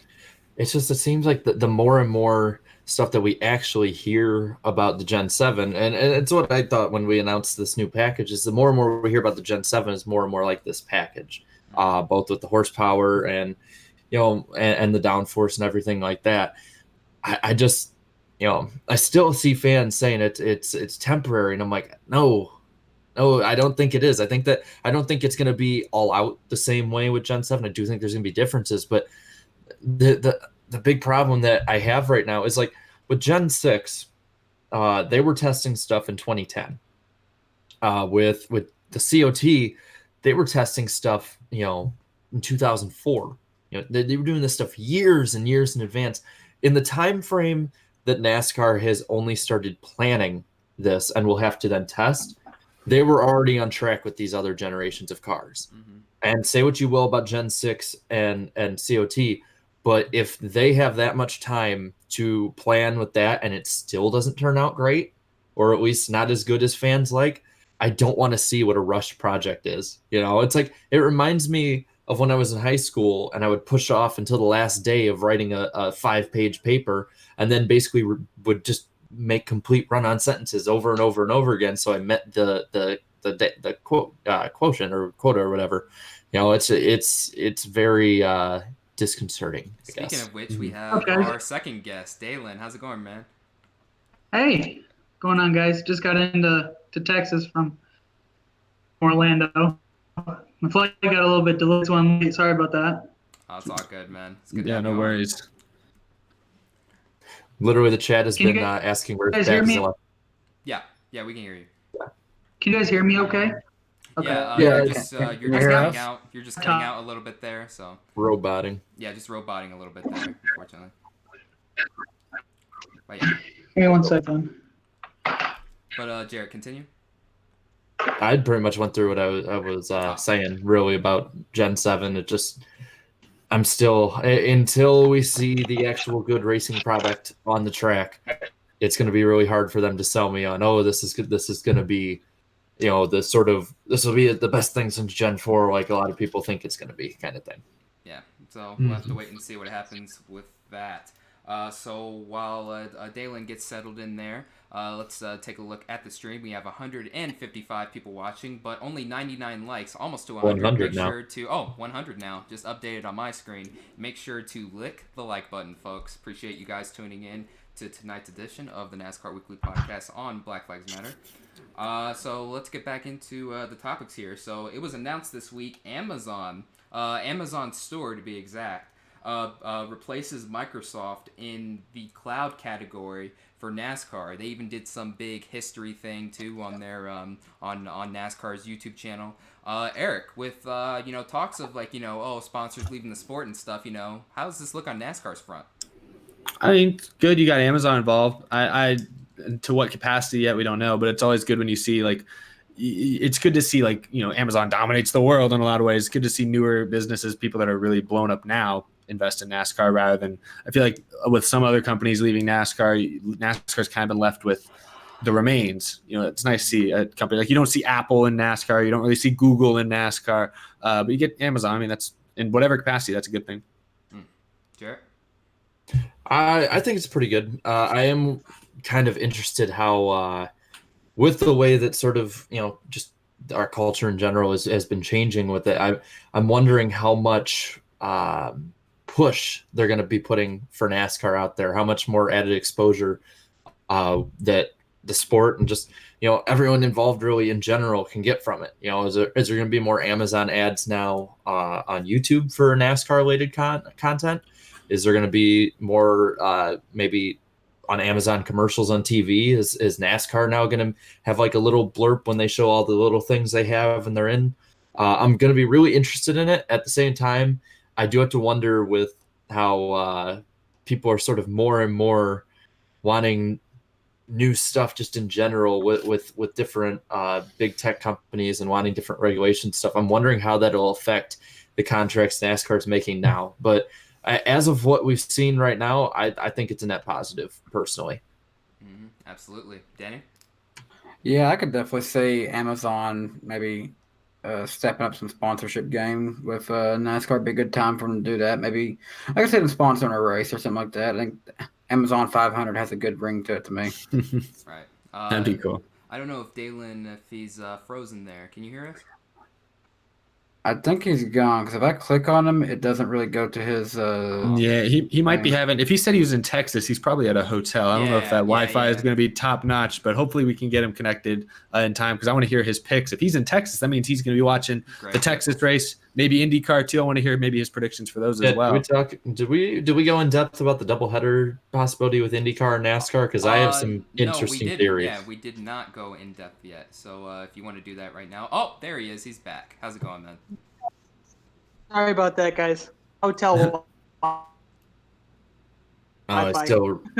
Yeah, it's still roboting a little. Yeah, still roboting a little bit there, but let's see if it holds up this time. We were just talking about Amazon's new deal with NASCAR. What are your thoughts? Well, I know. Hold on. Do you want me to? I can switch to my phone, and it might probably be better than this laptop mic. Okay. Yeah, if you think that helps, sure. Just go ahead and do that.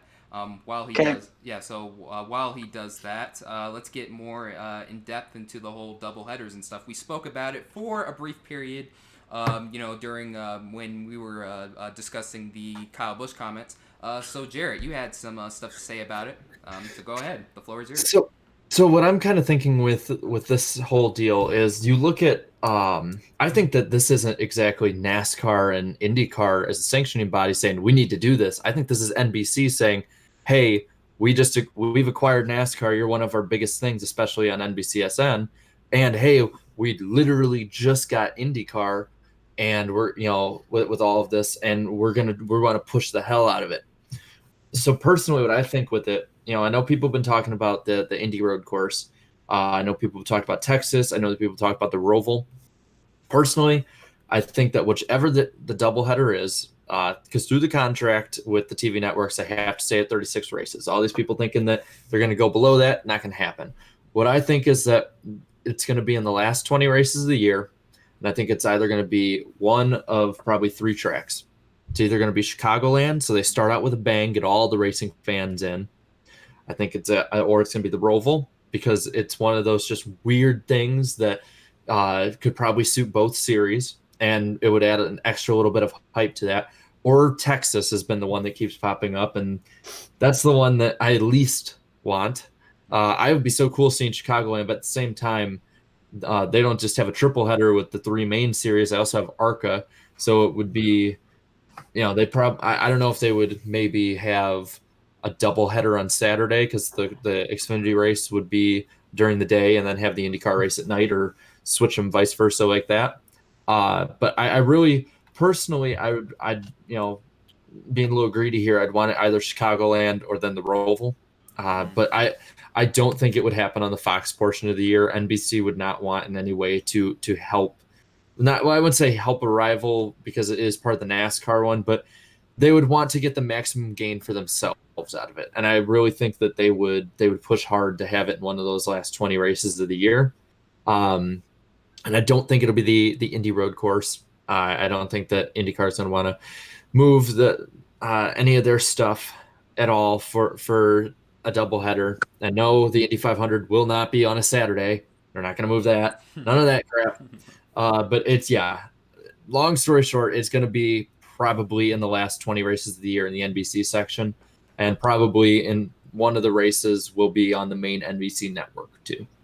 And speaking of that, we finally got Barr back, man. He's not roboting either. There we go. The quality looks great. Yeah. All right. Good.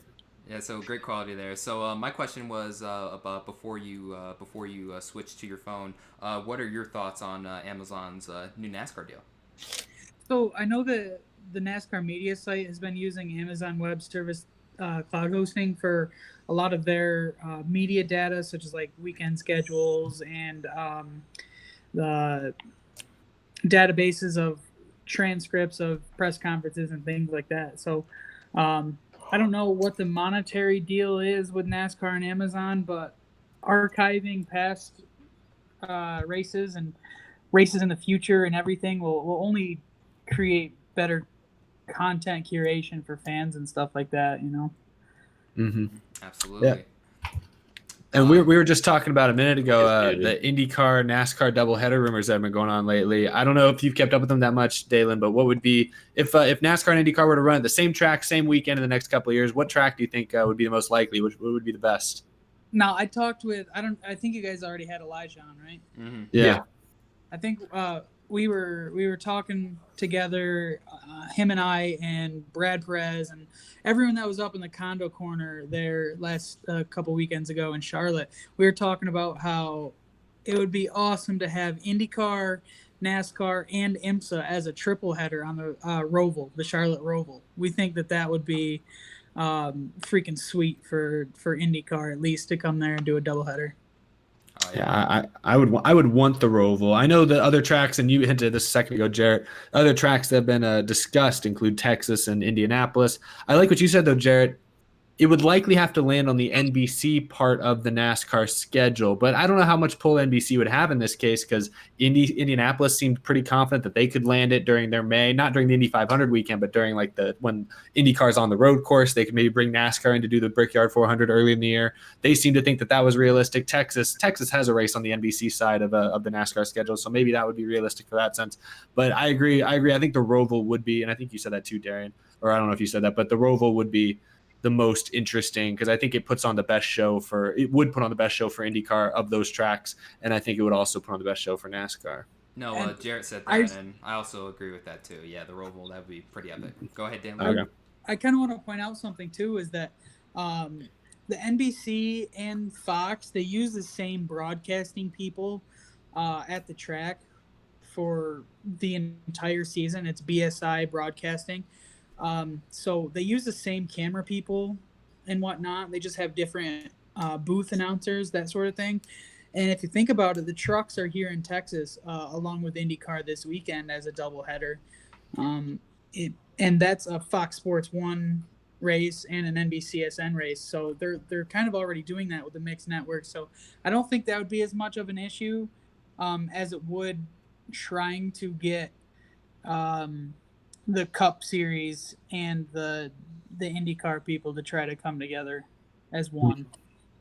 That's interesting. That's a good point. Yeah, it does sound interesting though that recently it feels like NASCAR and IndyCar, the people involved at least, are kind of more on the same terms now. Whereas I feel like even just a few years ago they probably wouldn't have even considered this realistically at all. But now I don't know what you think about this, Daylon, but it feels to me, from what I've read at least, that it's almost no longer if, but now it's like when and where should we do it?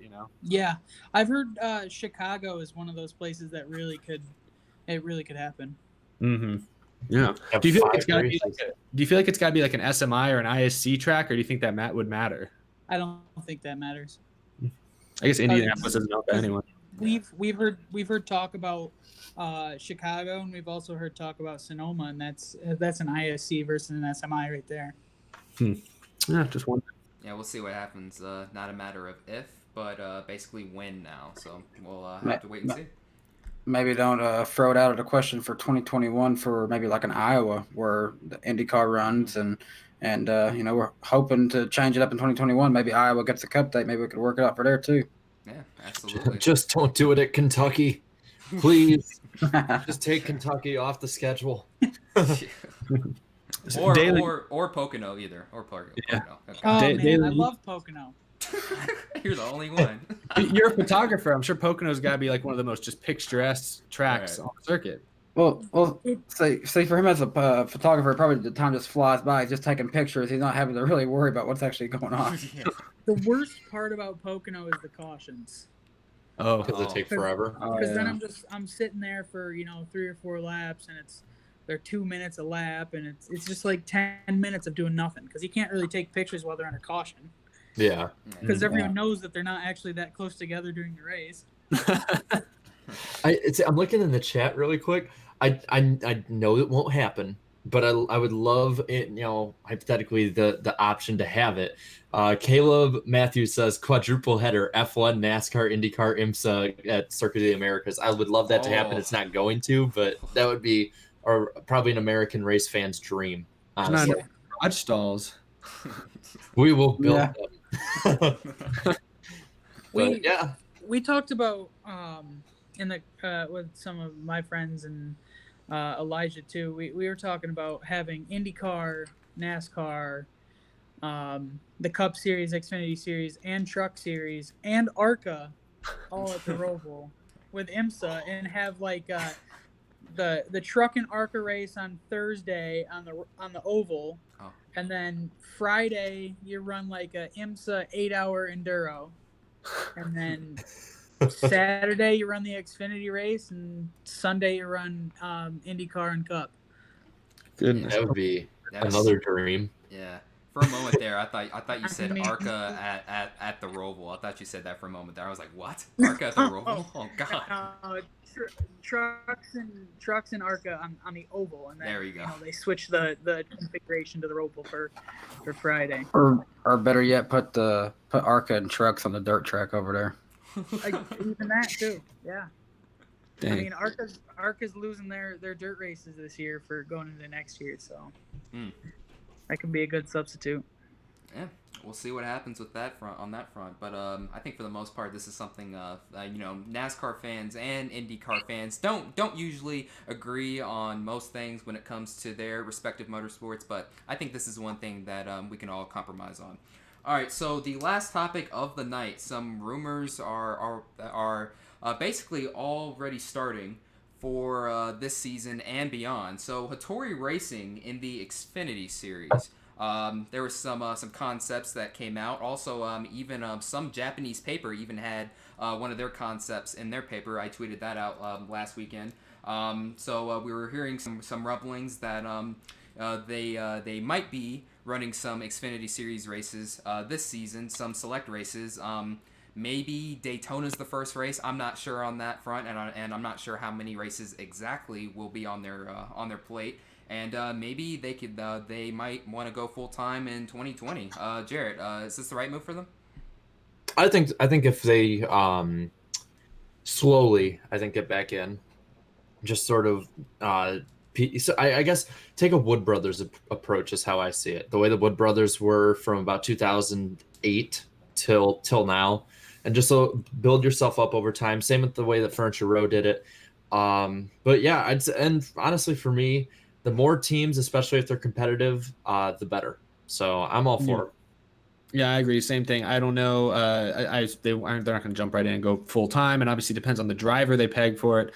But yeah, a competitive team, joining the Xfinity Series or getting into the Xfinity Series is only a good thing. So hopefully it works out. Yeah, I think this is a very brilliant move by them. Very ambitious too. Nowadays we hear like, oh, teams are shutting down and stuff. I don't think it's very often now these days to see teams, progressing and moving up and stuff. So, that's very positive news in today's NASCAR and just basically motorsports in general here too.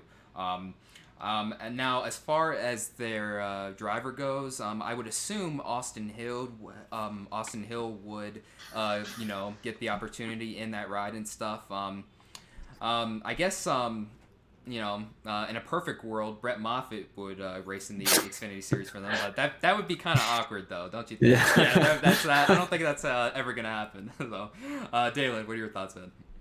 So, I know that there was some stuff floating around on Twitter.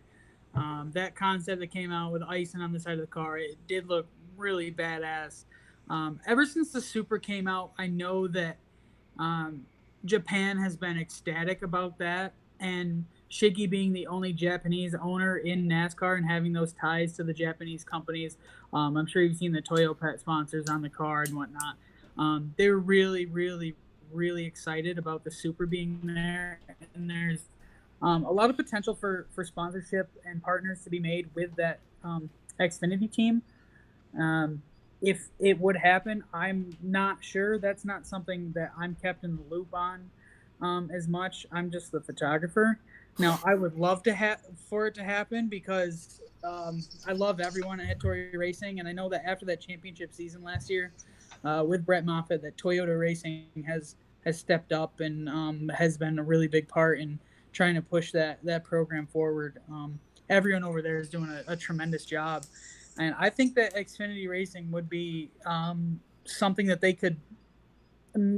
I wouldn't say immediately dive in and be competitive, because in the past they weren't extremely competitive with it, but they didn't have the Toyota factory support like they do now with the trucks and the K&N car that they have.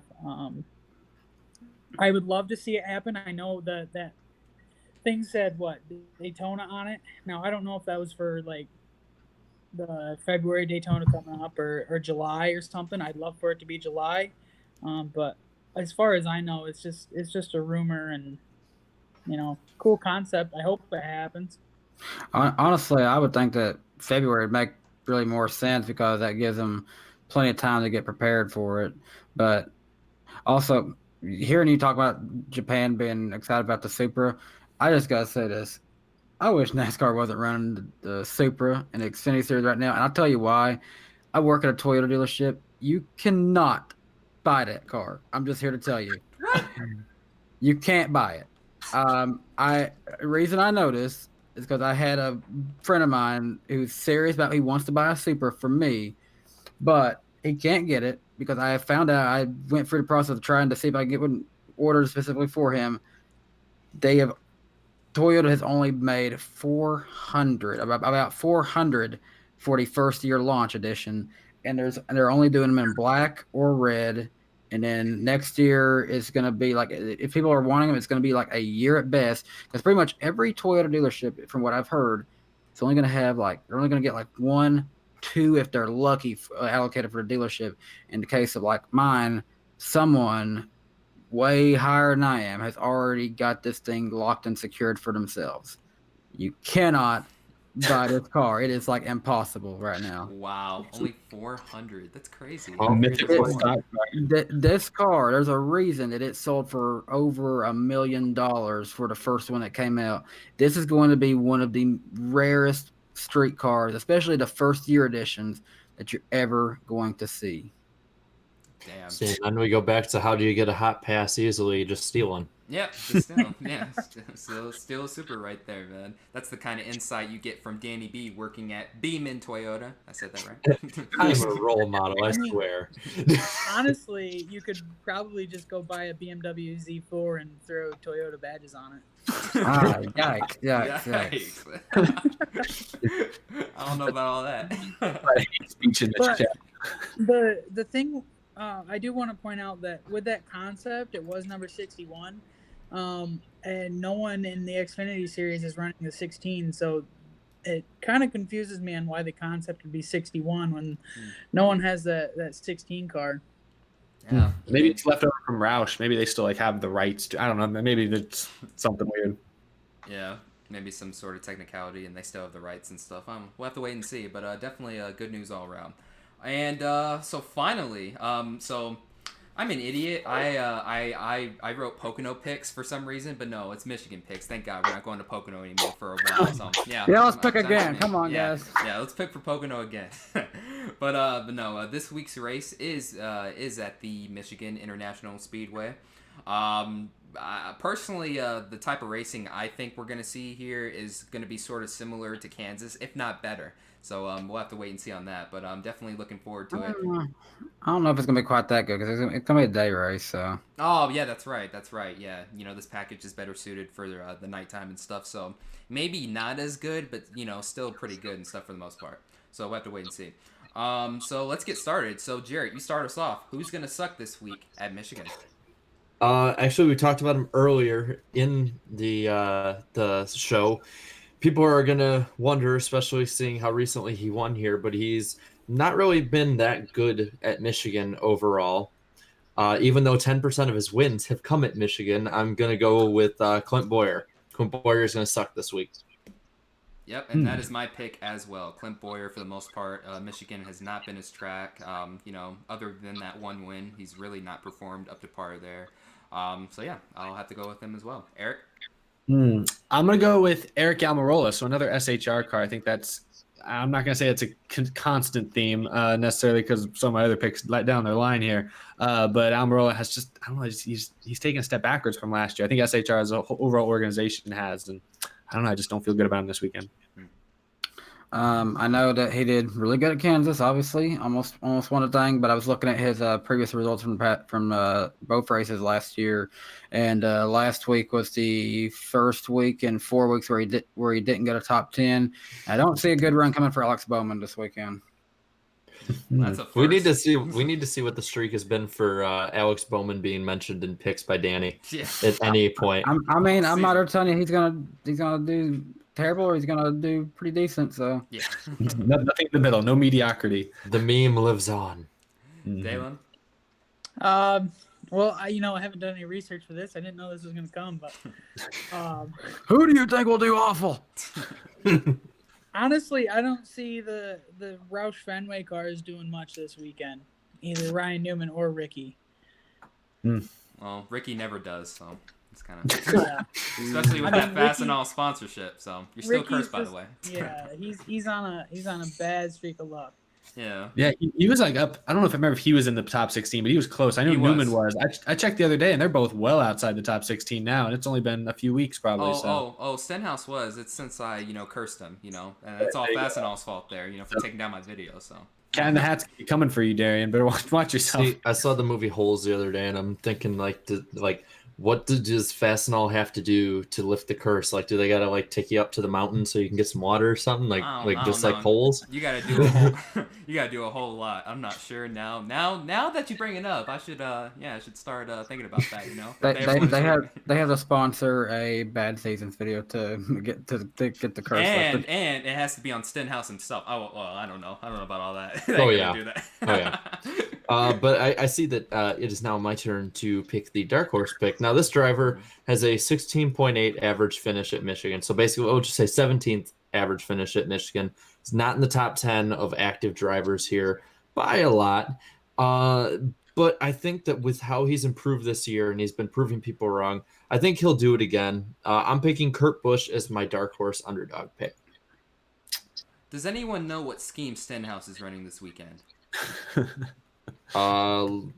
I can look up. Yeah, I'll look up the entry list. Do some research because believe it or not, he was actually going to be my dark horse for this weekend. I know I was just saying but that's only with his Fastenal scheme, so I'm never going to pick him whenever he's running that sponsor and stuff. But for this week, if he's not running that sponsor, then I'll have to go with him for sure. We look back at the Kansas race. He was he almost won the race too. He was inside the top 3, battling for the lead there. And late in the going, and NOS is the sponsor, by the way. Okay, yeah, and hey, I like NOS too. So yeah, Ricky Stenhouse, I'll have to go with him as my underdog. Okay. Fastenal will still be on the car, just probably on like the quarter panel somewhere. But yeah, I'm going to go with Daniel Suarez. He's had a history of being good at the fast, flat tracks. Ran great at Pocono last year. Finished top 10 last week even. I don't know, something about this style of racing seems to suit him better than a lot of other places. I think coming off that top 10, I think Suarez has a shot at top 5 this weekend. All right. For me, my dark horse pick, and I'm going off this for a couple of reasons. One, he finished 28th, as well as what was the other one? He finished last year 28th, and gosh, where is he at? Either way, he didn't do too good in either of the races here a year ago, but the year before that, and he's also been struggling past couple of seasons this year too. But the year before that, he won. He swept the weekend. So Kyle Larson, for that reason, he's just kind of like he's either great or he's not that good. So he's going to be right there, my underdog pick. He could go out and win it. He could have a good run here. We don't really know right now though. Mm-hmm. All right, Daylon. He's had a bunch of bad luck recently, and he's the only Penske car to not win. The place where Roger Penske calls it home, Michigan, I think Ryan Blaney could be a solid dark horse underdog pick for Michigan. It's a good one. Didn't think about Blaney. Yeah, I didn't think about He it. has been struggling this year, so I'd say it's a pretty good underdog pick with, the context of where he's been doing, but how he can run. So Yeah, I mean, definitely. his average finish here is like 12th or something like that. Not Michigan. Yeah, I mean, it's not Pretty good. not great, not incredible. But he's like 6th overall in driver rating, average driver rating. So He's got the good car, and yeah, I like the Michigan's always a home race for a lot of people, so that'll be a big one. Well, that's actually funny that you say that, because it's a home race not only for the manufacturers, but for my race win pick. He has an 11.9 average finish, 6 top 5s, 10 top 10s, but he's never won at home. But I think this weekend, my friend Ed Soundhead is going to be really happy because I think Brad Keselowski is going to be going to victory lane this weekend, and I think he's going to, because I think at one point he said that winning at Michigan for him would mean more than winning a Daytona 500. And I think when he wins at Michigan, you're going to see one of the best celebrations probably ever. You might not see drunk Brad, but I guarantee you're going to see probably the most excited Brad Keselowski since 2012. So I'd look out for Brad Keselowski. He'll be fast. I think Brad Keselowski is going to finish second to Kevin Harvick this weekend. So, yeah, I think he'll finish second to him. Close, but no cigar, unfortunately for him. Kevin Harvick has been the most disrespected driver, in my opinion, this season, besides Kyle Larson.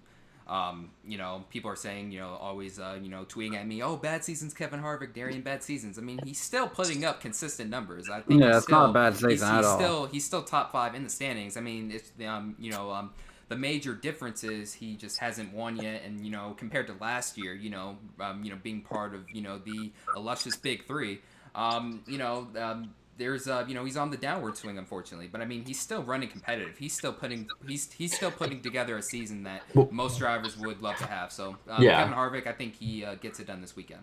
Yeah, I'm gonna go right there with you, Darian, on that one. He won the fall race, and if it wasn't for the rain situation, he would have won the other one too, I think. So yeah, I'm right there with you on that. How has he not won this season? I think this Michigan weekend could be the start of the summer of Harvick. See, I find it funny. A lot of Harvick fans are like, "What's going on? What's wrong?" I kind of think that the way people are acting about Harvick right now is the same way that people acted about the Patriots last year. What's wrong? They're losing to the Lions. They're in close games. They should have won. It's like being a Kevin Harvick fan this year is like being a Patriots fan when they go 11-5. Like it's not the end of the world that he's that he obviously it's a little concerning that he hasn't won, but he's been up front. He's been contending. Come playoff time, he's going to show up. I mean, we've seen it. He's the closer. Yeah, he's the closer for a reason. So, Mr. Where did he come from? Yeah, Didn't show up last year, but had to run that millennial car. But I don't know. Yeah, I think I originally was going to pick Kevin Harvick until I heard Jarrett mention, and I did not know this. It totally blanked on me that Brad Keselowski has not won at Michigan before. I was going to go with Harvick initially because he finished first and second here both times last year. I think he was fourth at Auto Club earlier this year, which similar but not exactly the same as Michigan. But despite that, I'm feeling that vibe. I feel like it's in the air. Every time Kyle Busch wins this year, now he's back up front with 4 wins on the year. Brad Keselowski's right there behind him. Stats say Harvick. History says Brad Keselowski, so I'm going to go with Brad Keselowski this weekend. Yep. Dale? Chase Elliott, 100%. Ooh. He's got the best average finish here. I know it's a small sample size, but best average finish at Michigan out of all the drivers. So I don't have much else to go on, but that's what I'm thinking. No, that's fine. If Michigan plays out anyway like a super speedway, like NASCAR wants the package to be like, you saw how dominant the 2 Hendrick cars, Bowman and Elliott, were at Talladega. So I'm also looking in the chat. 5 top 5s in a row for Chase Elliott as well. So not bad. There we go. So definitely on the upward swing over at Hendrick Motorsports. Anyways, so that'll basically do it for another edition of the NASCAR Weekly Podcast on Black Flags Matter. So Jarrett, we're back on next week, and what's the rundown for that? Oh yeah, let me. My stupid phone. No, I do not want to install iOS. I want to look at the schedule for next week. So schedule for next week, we will be on Eric's channel with 2 guests. M&M Cup Series. He will be having his first time on the podcast, and then also NASCAR and MDK. Let's hope this time he doesn't hit his head like he did last time. Oh gosh, poor kid. I remember that. Oh yeah, that was funny. Then that will be. No matter what he does, that'll be his legacy on the podcast. Oh crap! Oh, we're live. Before we go, I want to ask our guest though, Daylon. You said at the beginning you're at Texas right now, so you're going to be we're working at the race this weekend. Yeah, yep, shooting all my truck series teams. Cool. Nice. What team do you work for right now, or is it the same every week, or are you working on one yeah, off? So I have a few season-long contracts. I have Hattori Racing, Thor Sport, Jordan Anderson. Gosh, I have so many. I got Cody Rohrbaugh this weekend, Jesse Little, Austin Wayne Sell from the 22. Too many to count, huh? Yeah. So sometimes I have 10, 11 trucks in a weekend, and it's tough to keep track of them all, but I get it done. And plus I have Chris Owens in Michigan this weekend shooting ARCA for me. So DVP is also in Michigan, although I am here in Texas. Nice. That's awesome. Oh, and I know this is kind of a lot of people are gonna be watching this truck race because Greg Biffle is returning. I want to know who your pick is for the race this weekend. Ross Chastain.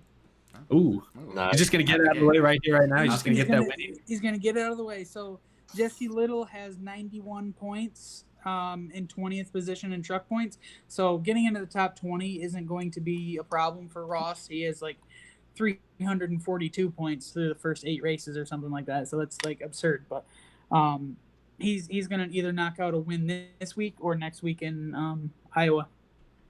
Well, there you have it. All right. Nice. See what happens. Where does Biffle finish? Where does he finish? 7th. Oh, okay. That's a pretty attainable goal right there. I say top 5 at least. He's gonna be the highest finishing KBM truck in 7th. Dang. Well, it'll still be higher than his last finish in the truck series, which was, I think, 8th. So Yeah. And the last start for him was in 2004, correct, Jared? right? 04 at Homestead. Wow, that's been forever ago. Been a very long time. Practice the truck back in, when were we here? April? March? Yeah. I think, Yeah. yeah, I think April. Yeah, so he got some laps. He practiced the truck for Kyle Busch that weekend. And Wow. Kyle Busch went on to win that race. These trucks have seen roughly at least 2, maybe 3 redesigns since he last drove a truck. Yeah, it's been a very long time. But he is a former Truck Series champion, though, so you never know. Cool. He could pull off the upset. Well, I wouldn't really call it an upset and stuff, but I don't think a lot of people upset. are. Oh, well, okay, then yeah, the upset. Yeah, for sure. It'd be a shocking win for sure. Coming out of turn 4, Chastain and Biffle are side by side. Who do you guys want to win? Biffle. Yeah, Biffle. Really? Yeah. I don't know. I used to I like gotta Biffle, go but with Chastain, man. I gotta go with Same. Chastain. I'm See, going I'd Chastain. Nah. even though I like Biffle, I'd Stick with the Biff. Yeah. Got to the bit, man. well, Definitely. cool. I guess that's a show then, right, Yep, guys? Yep, That's is a wrap. officially a wrap for tonight's NASCAR Weekly Podcast. Want to thank everyone who tuned in tonight. Pretty good turnout and stuff, and really appreciate you guys taking time out of your busy evening to come watch us and basically discuss NASCAR with us. Anyways, thank you to my guests, Daylon and Elijah Burke, for being on tonight. It was a pleasure. I'm gonna now meet you guys and stuff and play the outro. So, anyways, thank you guys so much for watching. This is Black Lives Matter. Catch you next time. Cue the outro. Green flag, green flag. Our roll, our roll.